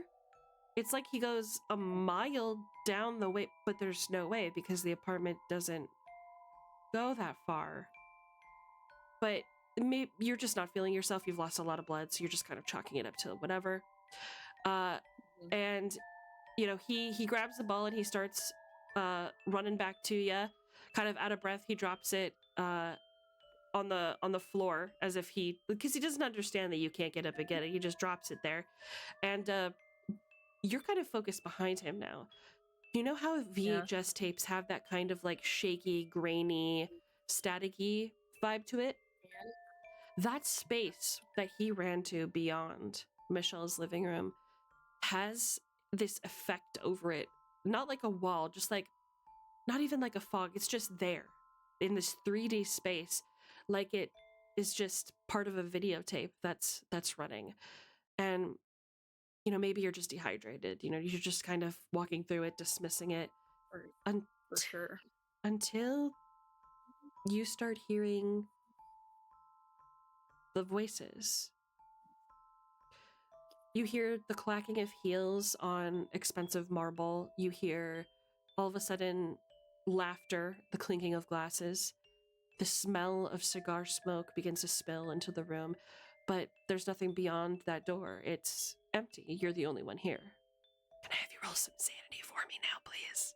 Oh, God. Yeah, why not? Let's see here. Is it nighttime? Yeah, it is 7 p.m. So the night room's open? I'm looking at the image that has like the map that references the night floors. There, it does look like there is a portal in Michelle's apartment. Interesting. So Oh. you look back down at the Newfie, who is just like loyally waiting at your feet for you to get up and run around. And when you look back up, the next room is filled with people, and they're all in very, very elegant attire, almost like the Great Gatsby looking, like flappers and wearing their best attire. You see the face of Roger Karen. He's speaking to a short, stout woman who has her back turned to you, and they seem like they've been there for a moment, but you've never seen them come in or out. When you try to process this in your mind, you look back down and you realize you're not laying in bed anymore under the covers. You are wearing a suit and holding a glass of champagne and a cigar in the other hand. And your arm doesn't hurt anymore. I can tell this isn't real because I don't own a suit. The dog kind of like jumps up on your legs and like it doesn't know his own strength, so he kind of pushes you back a little. Hey, buddy, do you like? My mind is wanting to go into cop mode, and like, Whip out your gun. tell everyone like where the hell is Abigail, but like, Is Karen like? Is he upset to see them? I wonder. I didn't. Did I meet him? Yeah, you guys were in his apartment when he came back, right? Yeah. No, not me. Oh wait, I wasn't. You were in the basement. Yeah. Oh, that's right. I didn't actually meet any of the tenants except for Michelle. That's Ooh. true. The only Michelle tenant there? you And bet Michelle took well an that axe to went. you. Is Michelle there? She's like, I have to ask you a question. Is she there? Hey, okay, hold on. I'm thinking. I know this is probably not gonna do anything, but nothing seems to make sense anyway, so it doesn't hurt to try. I get down on the dog's level. I get down on Abe's level. Hey boy, hey buddy. Can you show me where Abigail is? Do you He, know like, Abby? Every time you speak to him, he like tilts his head and then resets, and then tilts his head and then resets. It blinks at you a couple times. He does a small circle, and then he like makes a few steps towards the living room, then turns around like he's waiting for you. Yeah. Alright, I know this isn't real, but I'm gonna. Why not? I guess I feel that this is gonna keep going until I do something. So it's like the basement all over again. You wade I through this follow. crowd of people following the dog, and you see the direction that the dog is going leads into that film, that fog. As you pass through it, you're expecting this crackle of electricity to cover your skin, but you feel nothing. It just feels like the rest of the house. You turn around, and Michelle's apartment is gone. Finally, you feel the... Oh! Poltergeisty, thank you so much for the raid! Hi! Hey, Raiders! I just walked into an analog horror. Oh, it's Junie! Oh my god. Of course it's Junie. Why did I say somebody else? I'm so sorry, I just read the first name. Hi, Junie! You're Hi, in everybody! D brain mode. Welcome! Junie! Hi, The newfie says hi. Can we get a shout out in Junie, chat the for Junie? Oh, you basement already is did it. Great. stink! You've reached us at a pivotal ghost dog section. Hi, it's good to meet both of you. My name's Esme Silverthorn. I'm a lore bard by trade. I do TTRPG reviews and play Dungeons and Dragons, and also all kinds of nostalgic retro RPGs. It's great to meet everybody. Right now, we're running this really cool TTRPG called Delta Green that's inspired by The King in Yellow, which is kind of like a horror story, kind of like Lovecraftian almost. Think Call of Cthulhu, but based with my players. Thank you so much for stopping by. Yeah. Love you, Junie. Love you, Junie. Thank you so much for the raid. I really appreciate the love. Thank you guys so much for stopping by. I'm gonna get back to the narrative. Please don't think that it's me dismissing you. I have to cover some ground before we start losing people for the night. Really appreciate the raid. I will catch up with you guys later. And thank you to everybody who follows, just as a blanket statement, in case I miss you. I really appreciate it. Thank you very much. Yes, absolutely, Junie. Please enjoy your night. Please relax and unwind, and stick around if you like the show. Appreciate that a lot. Where was I was gonna say something. I was gonna say something kind of dark, but then Junie. Thank you, Red Elf, for following. Thank you for the follow. What were you gonna say? I was gonna say that part of the reason Griffin probably went with it was because that cool depression is in the back of his mind, being like, yeah, if you left and disappeared, like that would solve a lot of problems, no matter what happens. That's Because beautiful. then the gun was tied to you. You're the one that pulled the trigger. Crow or Code and Clover would not be. There's nothing tying them to the case. There's no proof they were there. I know Ty. I know Abe. Yeah, it's Abe. He's saying, "Come on, let's go." Come on. Yeah, I'm probably gonna die anyway. Fuck it, we ball. Exactly. Oh. Yeah, you're just like letting yourself feel. Right now, you don't have the pain of your injury, but the reminder that it isn't there is almost as bad as the pain itself. It's a reminder of the fact that you've taken a life, and the body of the person who you killed was about 10 feet from a place where you were resting. Being and escaping in this freaky world that, by all accounts, shouldn't exist is maybe the fate that you deserve. If I could help that old man find his daughter in some way, that's the least I could do. Yeah. Right? You are noticing that as it's okay. It makes sense for the game, right? As you're walking, you notice that he is walking in the direction of a man who crosses your path in a diagonal. He's wearing an all-white suit and a white fedora, kind of like gangsta style, like mobster style, pinstripe suit, very shiny white shoes made of shiny leather, and he's carrying a briefcase stacked to the brim with encyclopedias. And he said, "Excuse me, pardon me," and he's just parting the crowd. He goes one direction and Abe goes another. Wait. But he could be the salesman. Shit. Hey, hold on a second. I try to get his attention. He just keeps walking and he is disappearing into the crowd. I look back at the dog. The dog is I'm assuming walking. He assumes that you're behind him, so he hasn't. You will lose him if you go the other direction. You have to make a choice. You know, I trust animals more than people, so I'm gonna follow the dog. Okay. You continue following Abe.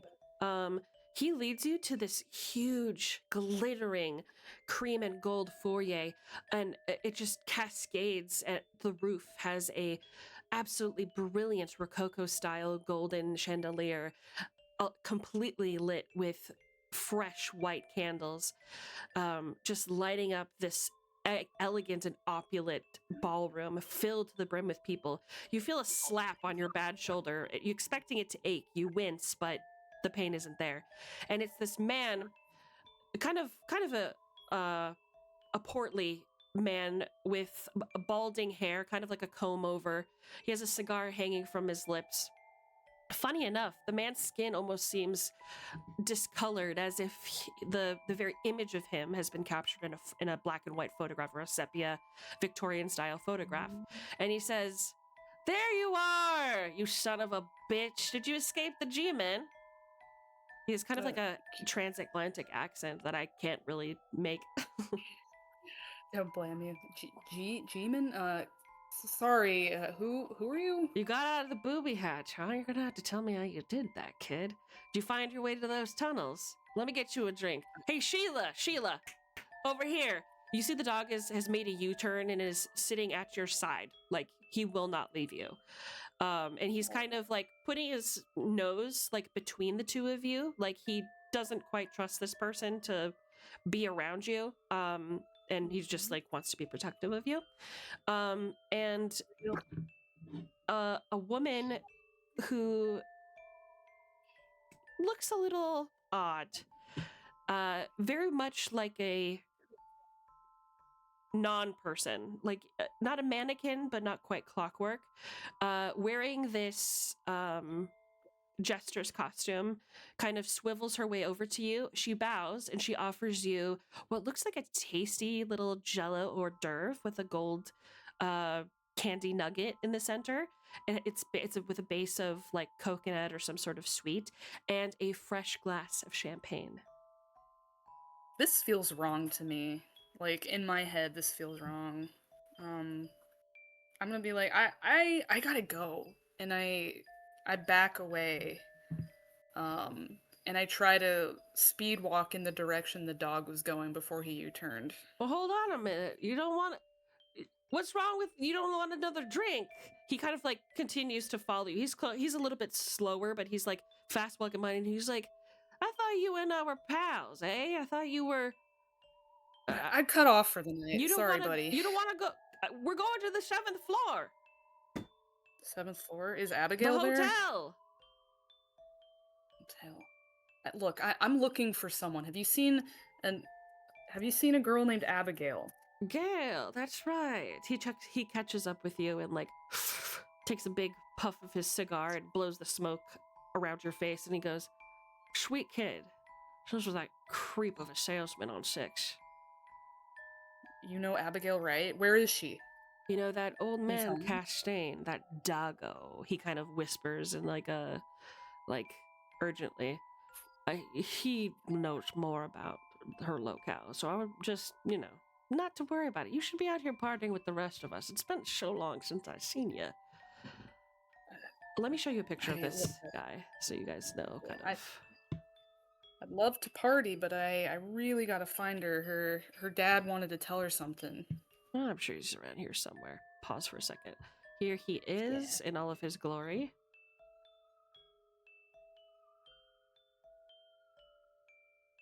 It's not a lot bigger than we thought. Yeah, they are. This is exactly how he looks. He is not in color, quote unquote, like the rest of you. He looks like this. God, he's in sepia. He's in sepia, yep. I am in an analog horror. And I'm going to pause this right here, Crow. And I'm going to go back to Clover and Code. Code, how much time do I have left with you, by the way? About 35 minutes. Excellent. That's all I need. Okay. Code. You just found the message, read the book in Lewis posts, apartment bedroom, scrawled in the dark. Now what? Okay. It scrawled. It was scrawled on like a piece of paper or something, or is it No, like it's on his scrawled into desk? the carpet. It's been carved into the carpet where the bed once was. Okay. I'm gonna go over and nudge Clover. Kind of try to point to what I found. You know, since we're trying to be quiet, Mm-hmm. I will. show him what I found. Well, so I would turn around, but it sounds like you kind of left on a cliffhanger with us last time that I might see something in the mirror, maybe? Right. So, Code, you are walking towards Clover, and you're noticing that he's looking deep into this golden filigree mirror. Clover, the image that you see looks like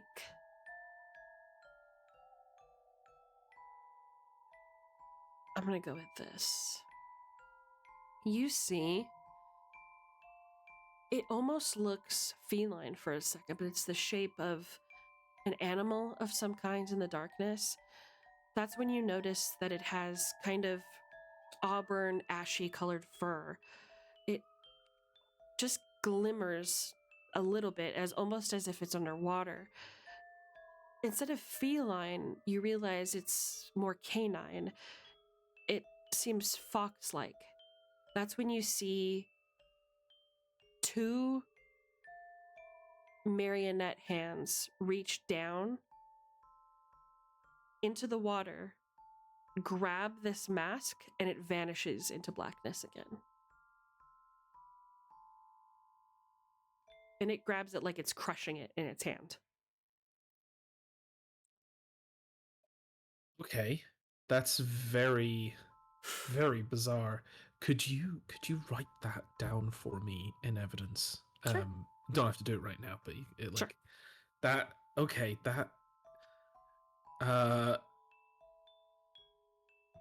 I'll kind of at the end of that turn, kind of to Yeah, you see Code coming towards you. Yeah, what's up? I point to the thing scrawled on the carpet. To read the book.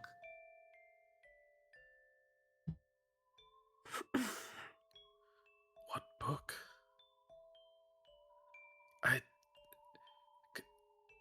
Code, you seen this? I hand the mirror to Code.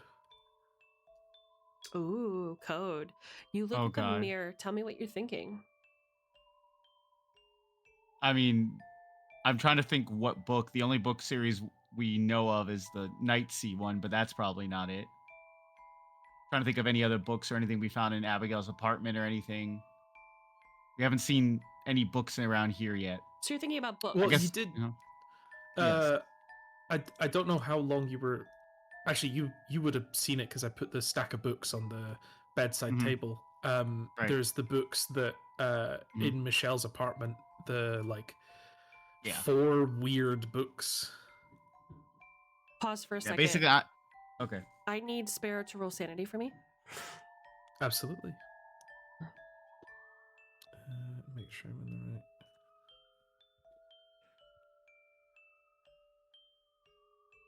54, which is, let me check. Yeah, that's under my current sanity. I've got 60. Wonderful. So you're good. Code. When he says, Yes. look at this, and you are looking in the darkness of the mirror, you're thinking of the book, because you saw it. Read the book. Oh, read the book. You're trying to Right. figure out what book. What book is it talking about? That's when the image in the dark of the mirror, which doesn't show your reflection, shows the image of what looks like a little red book. It says something on it, but you can't quite read it. It's a very, very specific type of leather. Doesn't look like animal leather.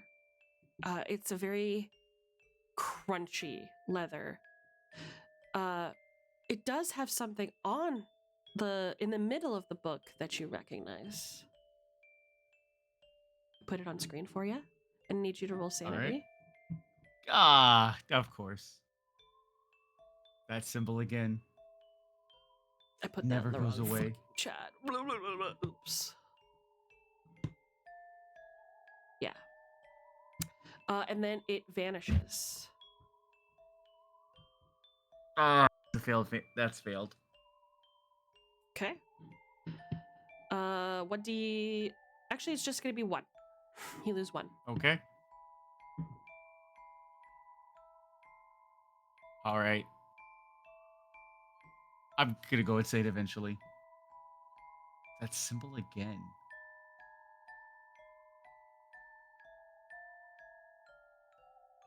I'm gonna turn back to the Clover because is this the book? You think? You know, I whisper to him. I'm looking into the mirror, looking at Clover, looking back. Wait, you see a book in there? Yeah. It's the red one right there. Point.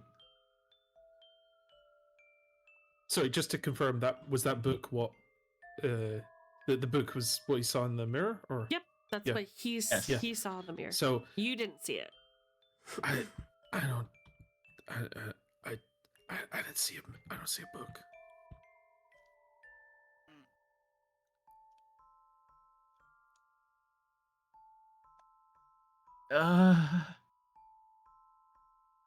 I'm gonna hand him back the mirror. I'm gonna put the mirror back He's in the un- box. Okay. Before you put it in the box, you hear movement coming from the location of where Lewis Post was lying. You hear groaning and then shifting on the carpet.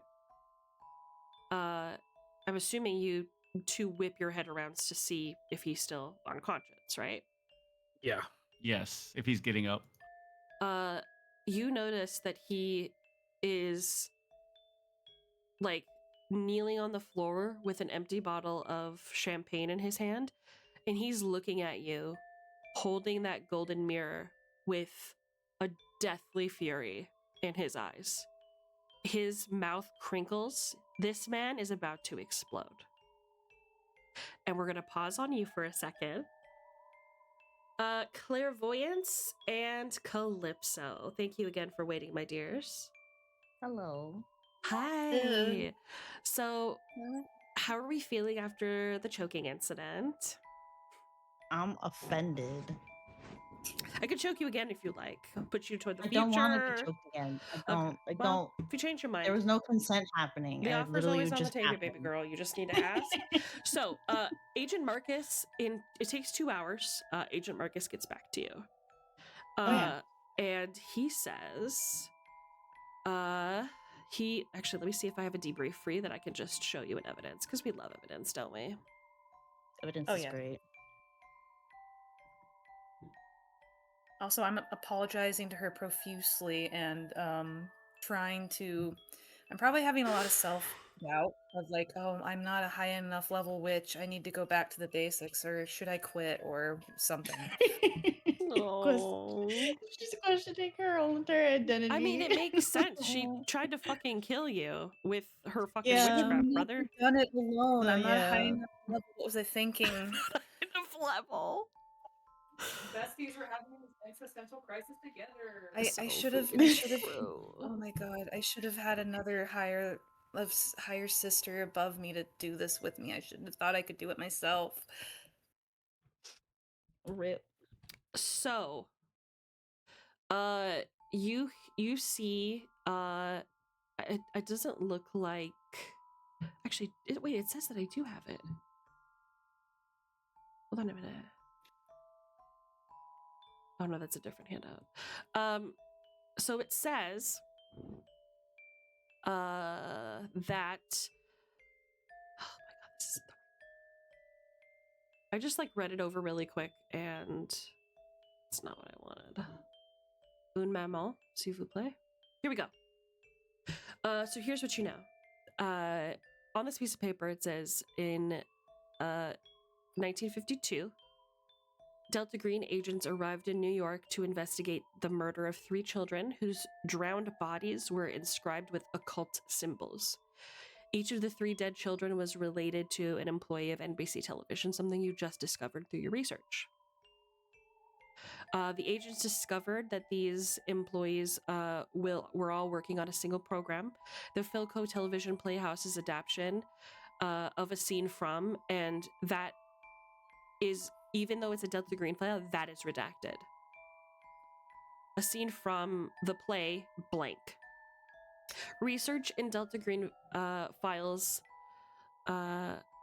revealed the source text blank was also known to be dangerously unnatural. Before the program could air, Delta Green pinned the children's murders on Gary Topchick, the show's director. Wow. Production was shut down.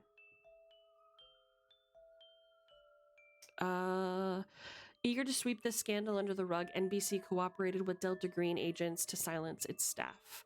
Actual murderer was never found. What? Well, that is something else. I wonder if the parents were involved in it. Well, they had to have known. I mean, if they got involved, they probably got paid off. Well, they were producers on that scene, weren't they? Well, yeah, but that's exactly why they would be paid off. They're literally part of it. More so than usual, especially considering since they have a position here. I wonder if they have any picture evidence of the signs that were on the children. should. They do not. Everything is need to know, and it was not included in the package that you picked up from Wow. Delta Green. You did also get the information that Topchick was already under kind of scrutiny because he had a criminal record for drug use, and he had been present at the locations where the bodies were found, rather. And it didn't take a lot for Delta Green to frame him. Oh, see, this is what happens when you don't have your alibis, right? Damn. Yeah, So he was his friend? He was. And after a brief trial in 1953, Topchick was found to be mentally unsound and committed to a hospital here in New York, where he apparently or allegedly spent the rest of his life. Well, Allegedly. is he dead? You don't know that. Oh, okay. Hmm. Jeez. This is a lot to take in just randomly out of nowhere. Yeah. It's very interesting. How did they cover up? There had to have been some kind of records for the children, regardless, for schools and something. Or the parents, minimum. I wonder where they went. Or where they are. I wonder, are their names listed anywhere? Not that I can see. There are names listed. Let me see if I have them. Get off.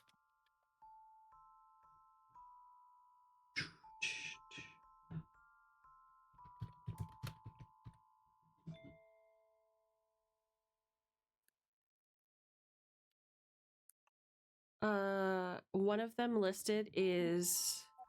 Oh wait, hold on a second. You're killing me, Smalls. I had the wrong book open. Forgive. Please forgive. No worries.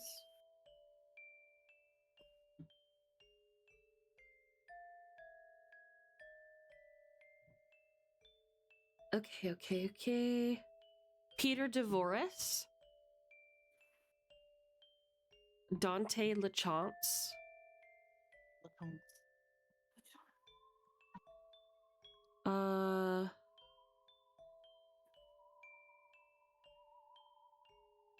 Michelle Wagner. Michelle? Michelle.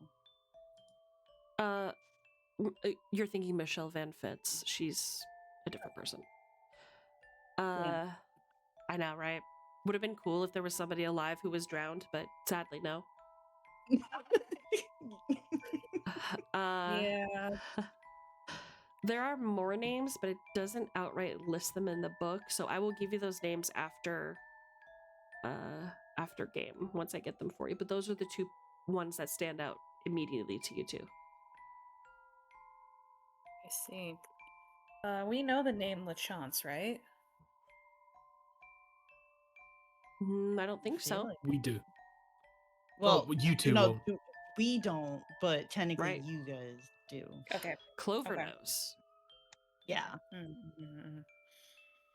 Okay. this is just gibberish, honestly, at this point. Well, it will help with the investigation, perhaps, if we could reach out to them. Yeah. I Maybe say we that should- we Yeah. maybe leave this area and Mhm. perhaps go back with everyone else. This place is giving me bad feelings now. Well, yeah, you choked me, so you know there might be something there. Drag her. Indeed. I would say it was the spirits of the children wearing golden crowns, but it was indeed my hands that choked you. Yeah, golden crowns and whatever helps you sleep at night. What did you Do we see? need to pick anything up? Do we just leave this here? Well, it's for your investigation, is it not? Well, I'm saying the seance stuff. I mean, the Ouija board. Oh, we can. Yeah. I never said goodbye. Oh, I don't even. I wanna figured look we at could it. leave it for the janitor, but then I feel like that kind of just leaves some kind of evidence and Oh, I Possibly forgot to trap mention or- something important. The operation was called Operation Luna that Delta Green sent you. That's cute. Does ours have a name? Yes, Operation Alice. Ugh, I Got want it. Luna. That sounds cooler. Got it. Okay. I'm gonna set the little Ouija board thing on fire with my lighter and just put my bangle back on. Pretend nothing happened. Okay. All right. I think that this is a good place for us to wrap up for the night. Mhm. How is everybody feeling? Good. Dragging Good. me. I'm going to go insane. You Yeah. choked me. True. Not by choice, Mama. Okay, but I still can't blame you. It was your hands, your body. Hmm. I mean, It's not my fault your mental fortitude was weak enough that children were able to possess you, okay? Jeez. some Jeez. I'm being judged for being a victim by my attacker. I cannot believe this. I feel like I'm going crazy. Honestly, at this point, I might as well hit my breaking point right now. Just take me. Well, this is out of character. This is You out know of what? character. I'm No, mind you. dead. I'm going to die. I'll meet you there. It'll be Toggies. We'll meet together. I'll wait for you at the the bus stop. We can get on together. Meet me at the party. With some champagne with your name on Yeah, it. we're going to the 7th floor, baby. Mhm. Oh god. Hope you're not allergic to dogs. Ascend. Ascend the floors. I'm not victim blaming, Argus. Flip that flap. I see you. I'm gonna flip your flap if you don't stop. Oh my god. Everyone Mhm. flip his flap once. As a warning. As a warning shot. Alert. A warning should make flip, a if you command will. for it. Yeah. Flip alert win. Oh yeah, we need that. Yeah, flip redeem. I'll work on it. We do. Remember, if you get Might- choked, you just see into the future. It's a blessing in disguise. Goodness. Does that mean Calypso got to see something? Maybe. Well, she saw things. What did she see? It was the future.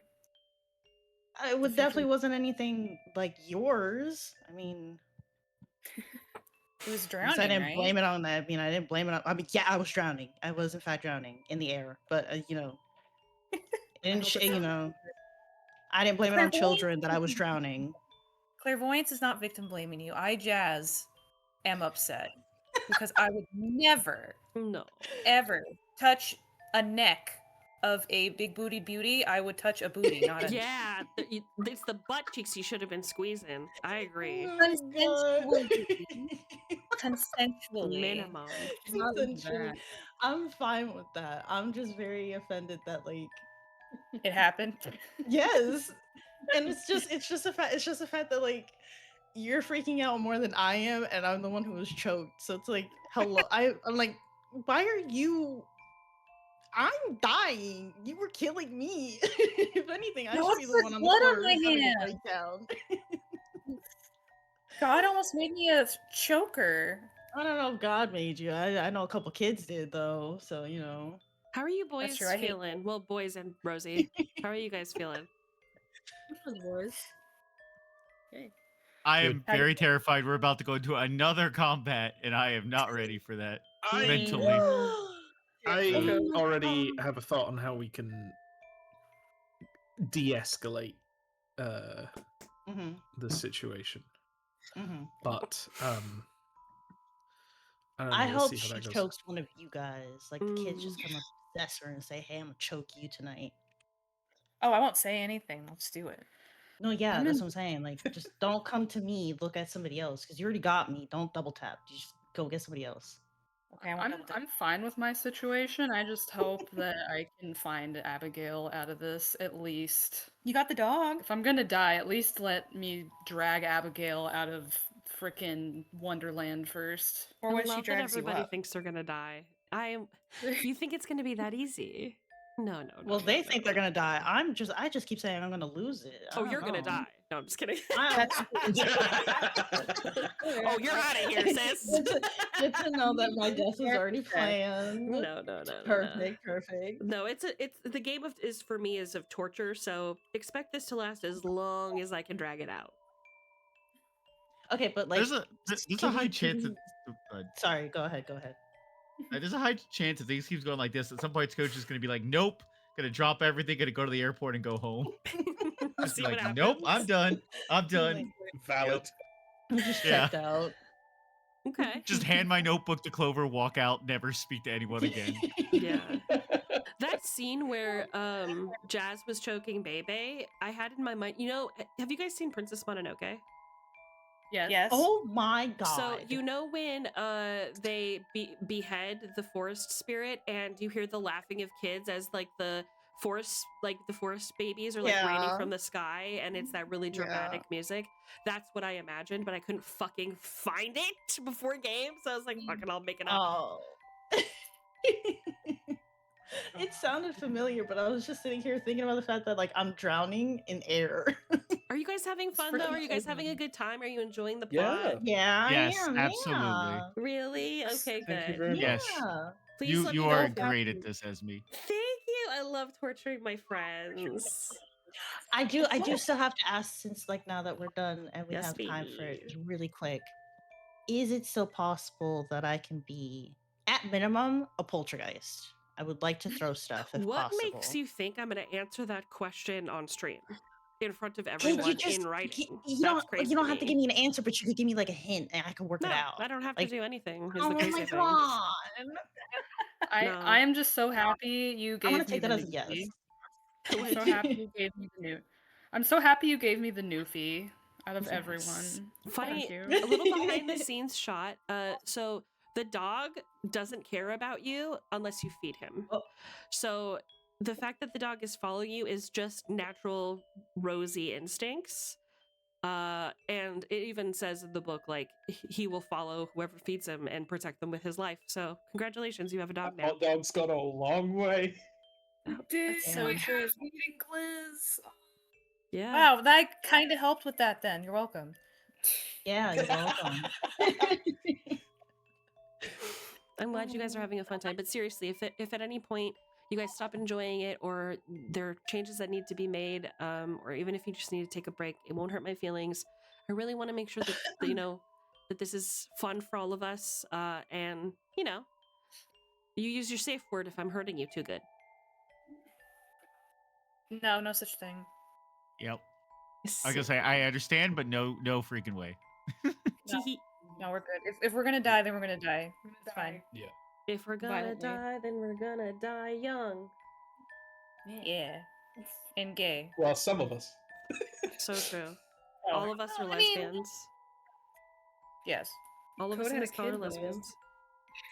That's true. Code did have a kid, but he also has Bill. Oh, Who's I That kind is of like a also kid. true. I have a Um, plan for both his kid and Bill. Don't worry.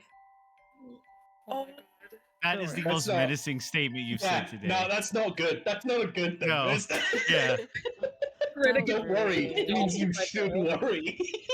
Yeah, exactly. Nah, it's all good. I'm so excited for the future.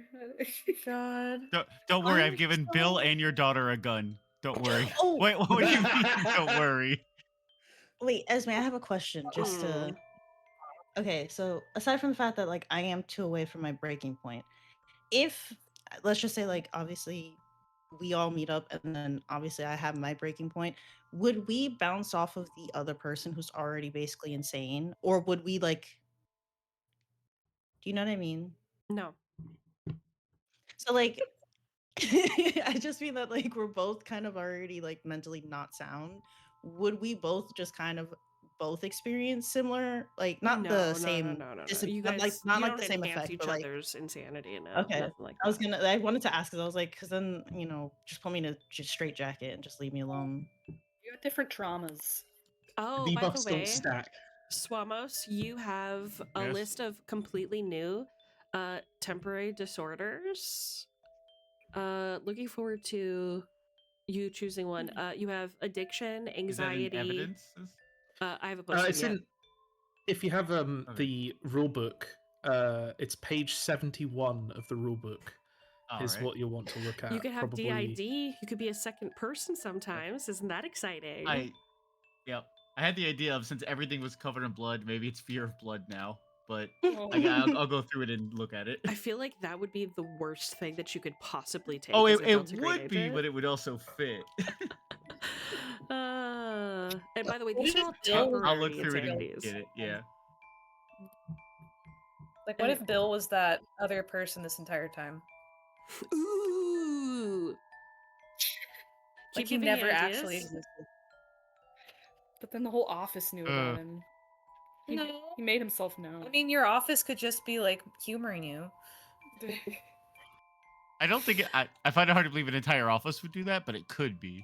Hmm. You didn't That talk would be to the whole funny. office, you just talked to your boss. This was pre Delta Green. True. Though. Well, how long have we all been a part of Delta Green? This is our first mission. Well, Yeah. I think it's only been a day, so I feel like a lot's happened. It's been a few days, yeah. It's been. You're going into day 3 right now, and one of you is already lost in the night floors, so that's exciting. We're beautiful. We already wanted to go here. Lost or found. Sure. I've got a dog guide. I'll be Lost. fine. you sure the dog is good, actually? I trust Dogs are good. They are always good. Interesting Even choice if they following the were- dog instead of the salesman. I You don't was trust making men. a choice. So true, babe. Human Would you life. trust a salesman? That's true. And also, he didn't seem like he wanted to talk to me, so like maybe he'll like be. It's like weird thing where it's like he's looking right through me, like I don't exist. But the dog perceives me. I don't know. Yeah, perceives Yeah, you no, as Human you that's a are fair choice. a good guy who has hot dogs. Yeah. Welcome. Beautiful. Hot dogs. Okay, I'm gonna release you all to the wilds for the evening. Thank you again for joining me. Okay, kids, let's start from the top. Baby, when's the next time we get to see you? What's the day? The 3rd. No, day. Sunday. Yeah, okay, tomorrow. I'm gonna be playing By Sweet Carol again. Beautiful. Oh. Velociraptor Yeah, make twins. sure. Oh, sorry, babe. Go ahead. Oh no, not you. I was talking to my mom really quick. Sorry, hold on. Twins, when's the next time we see you? Tomorrow. Tomorrow. I'm just doing art. now. Whoa, I'll be there. I opened up the Yay. art redeems, so Oh, I Floodgates are- you pumped up the numbers on that, right? I made her. made me. It better be It's a minimum of expensive. 100K. There it is. Well, one of them is. I wanted Can't it. Good. Swamos, when's the next time we see you, babe? That'll be tomorrow for Make a Mudkip Monday. Oh my Continuing god, Mega Man. you guys, we're eating good tomorrow. What the heck? It's like Halloween all over again. Oh my Oh. goodness. Okay, Sparrow, when's the last time we saw you? You won't. You'll never see me again. All right, you guys. Good to know. I love you. I mean it. I will see you next Sunday because I am off on vacation. Enjoy your vacation. Oh, Yep, I will. You enjoy it. You have fun. You relax. Love you Eat food. guys. See you next time. Bye. Bye.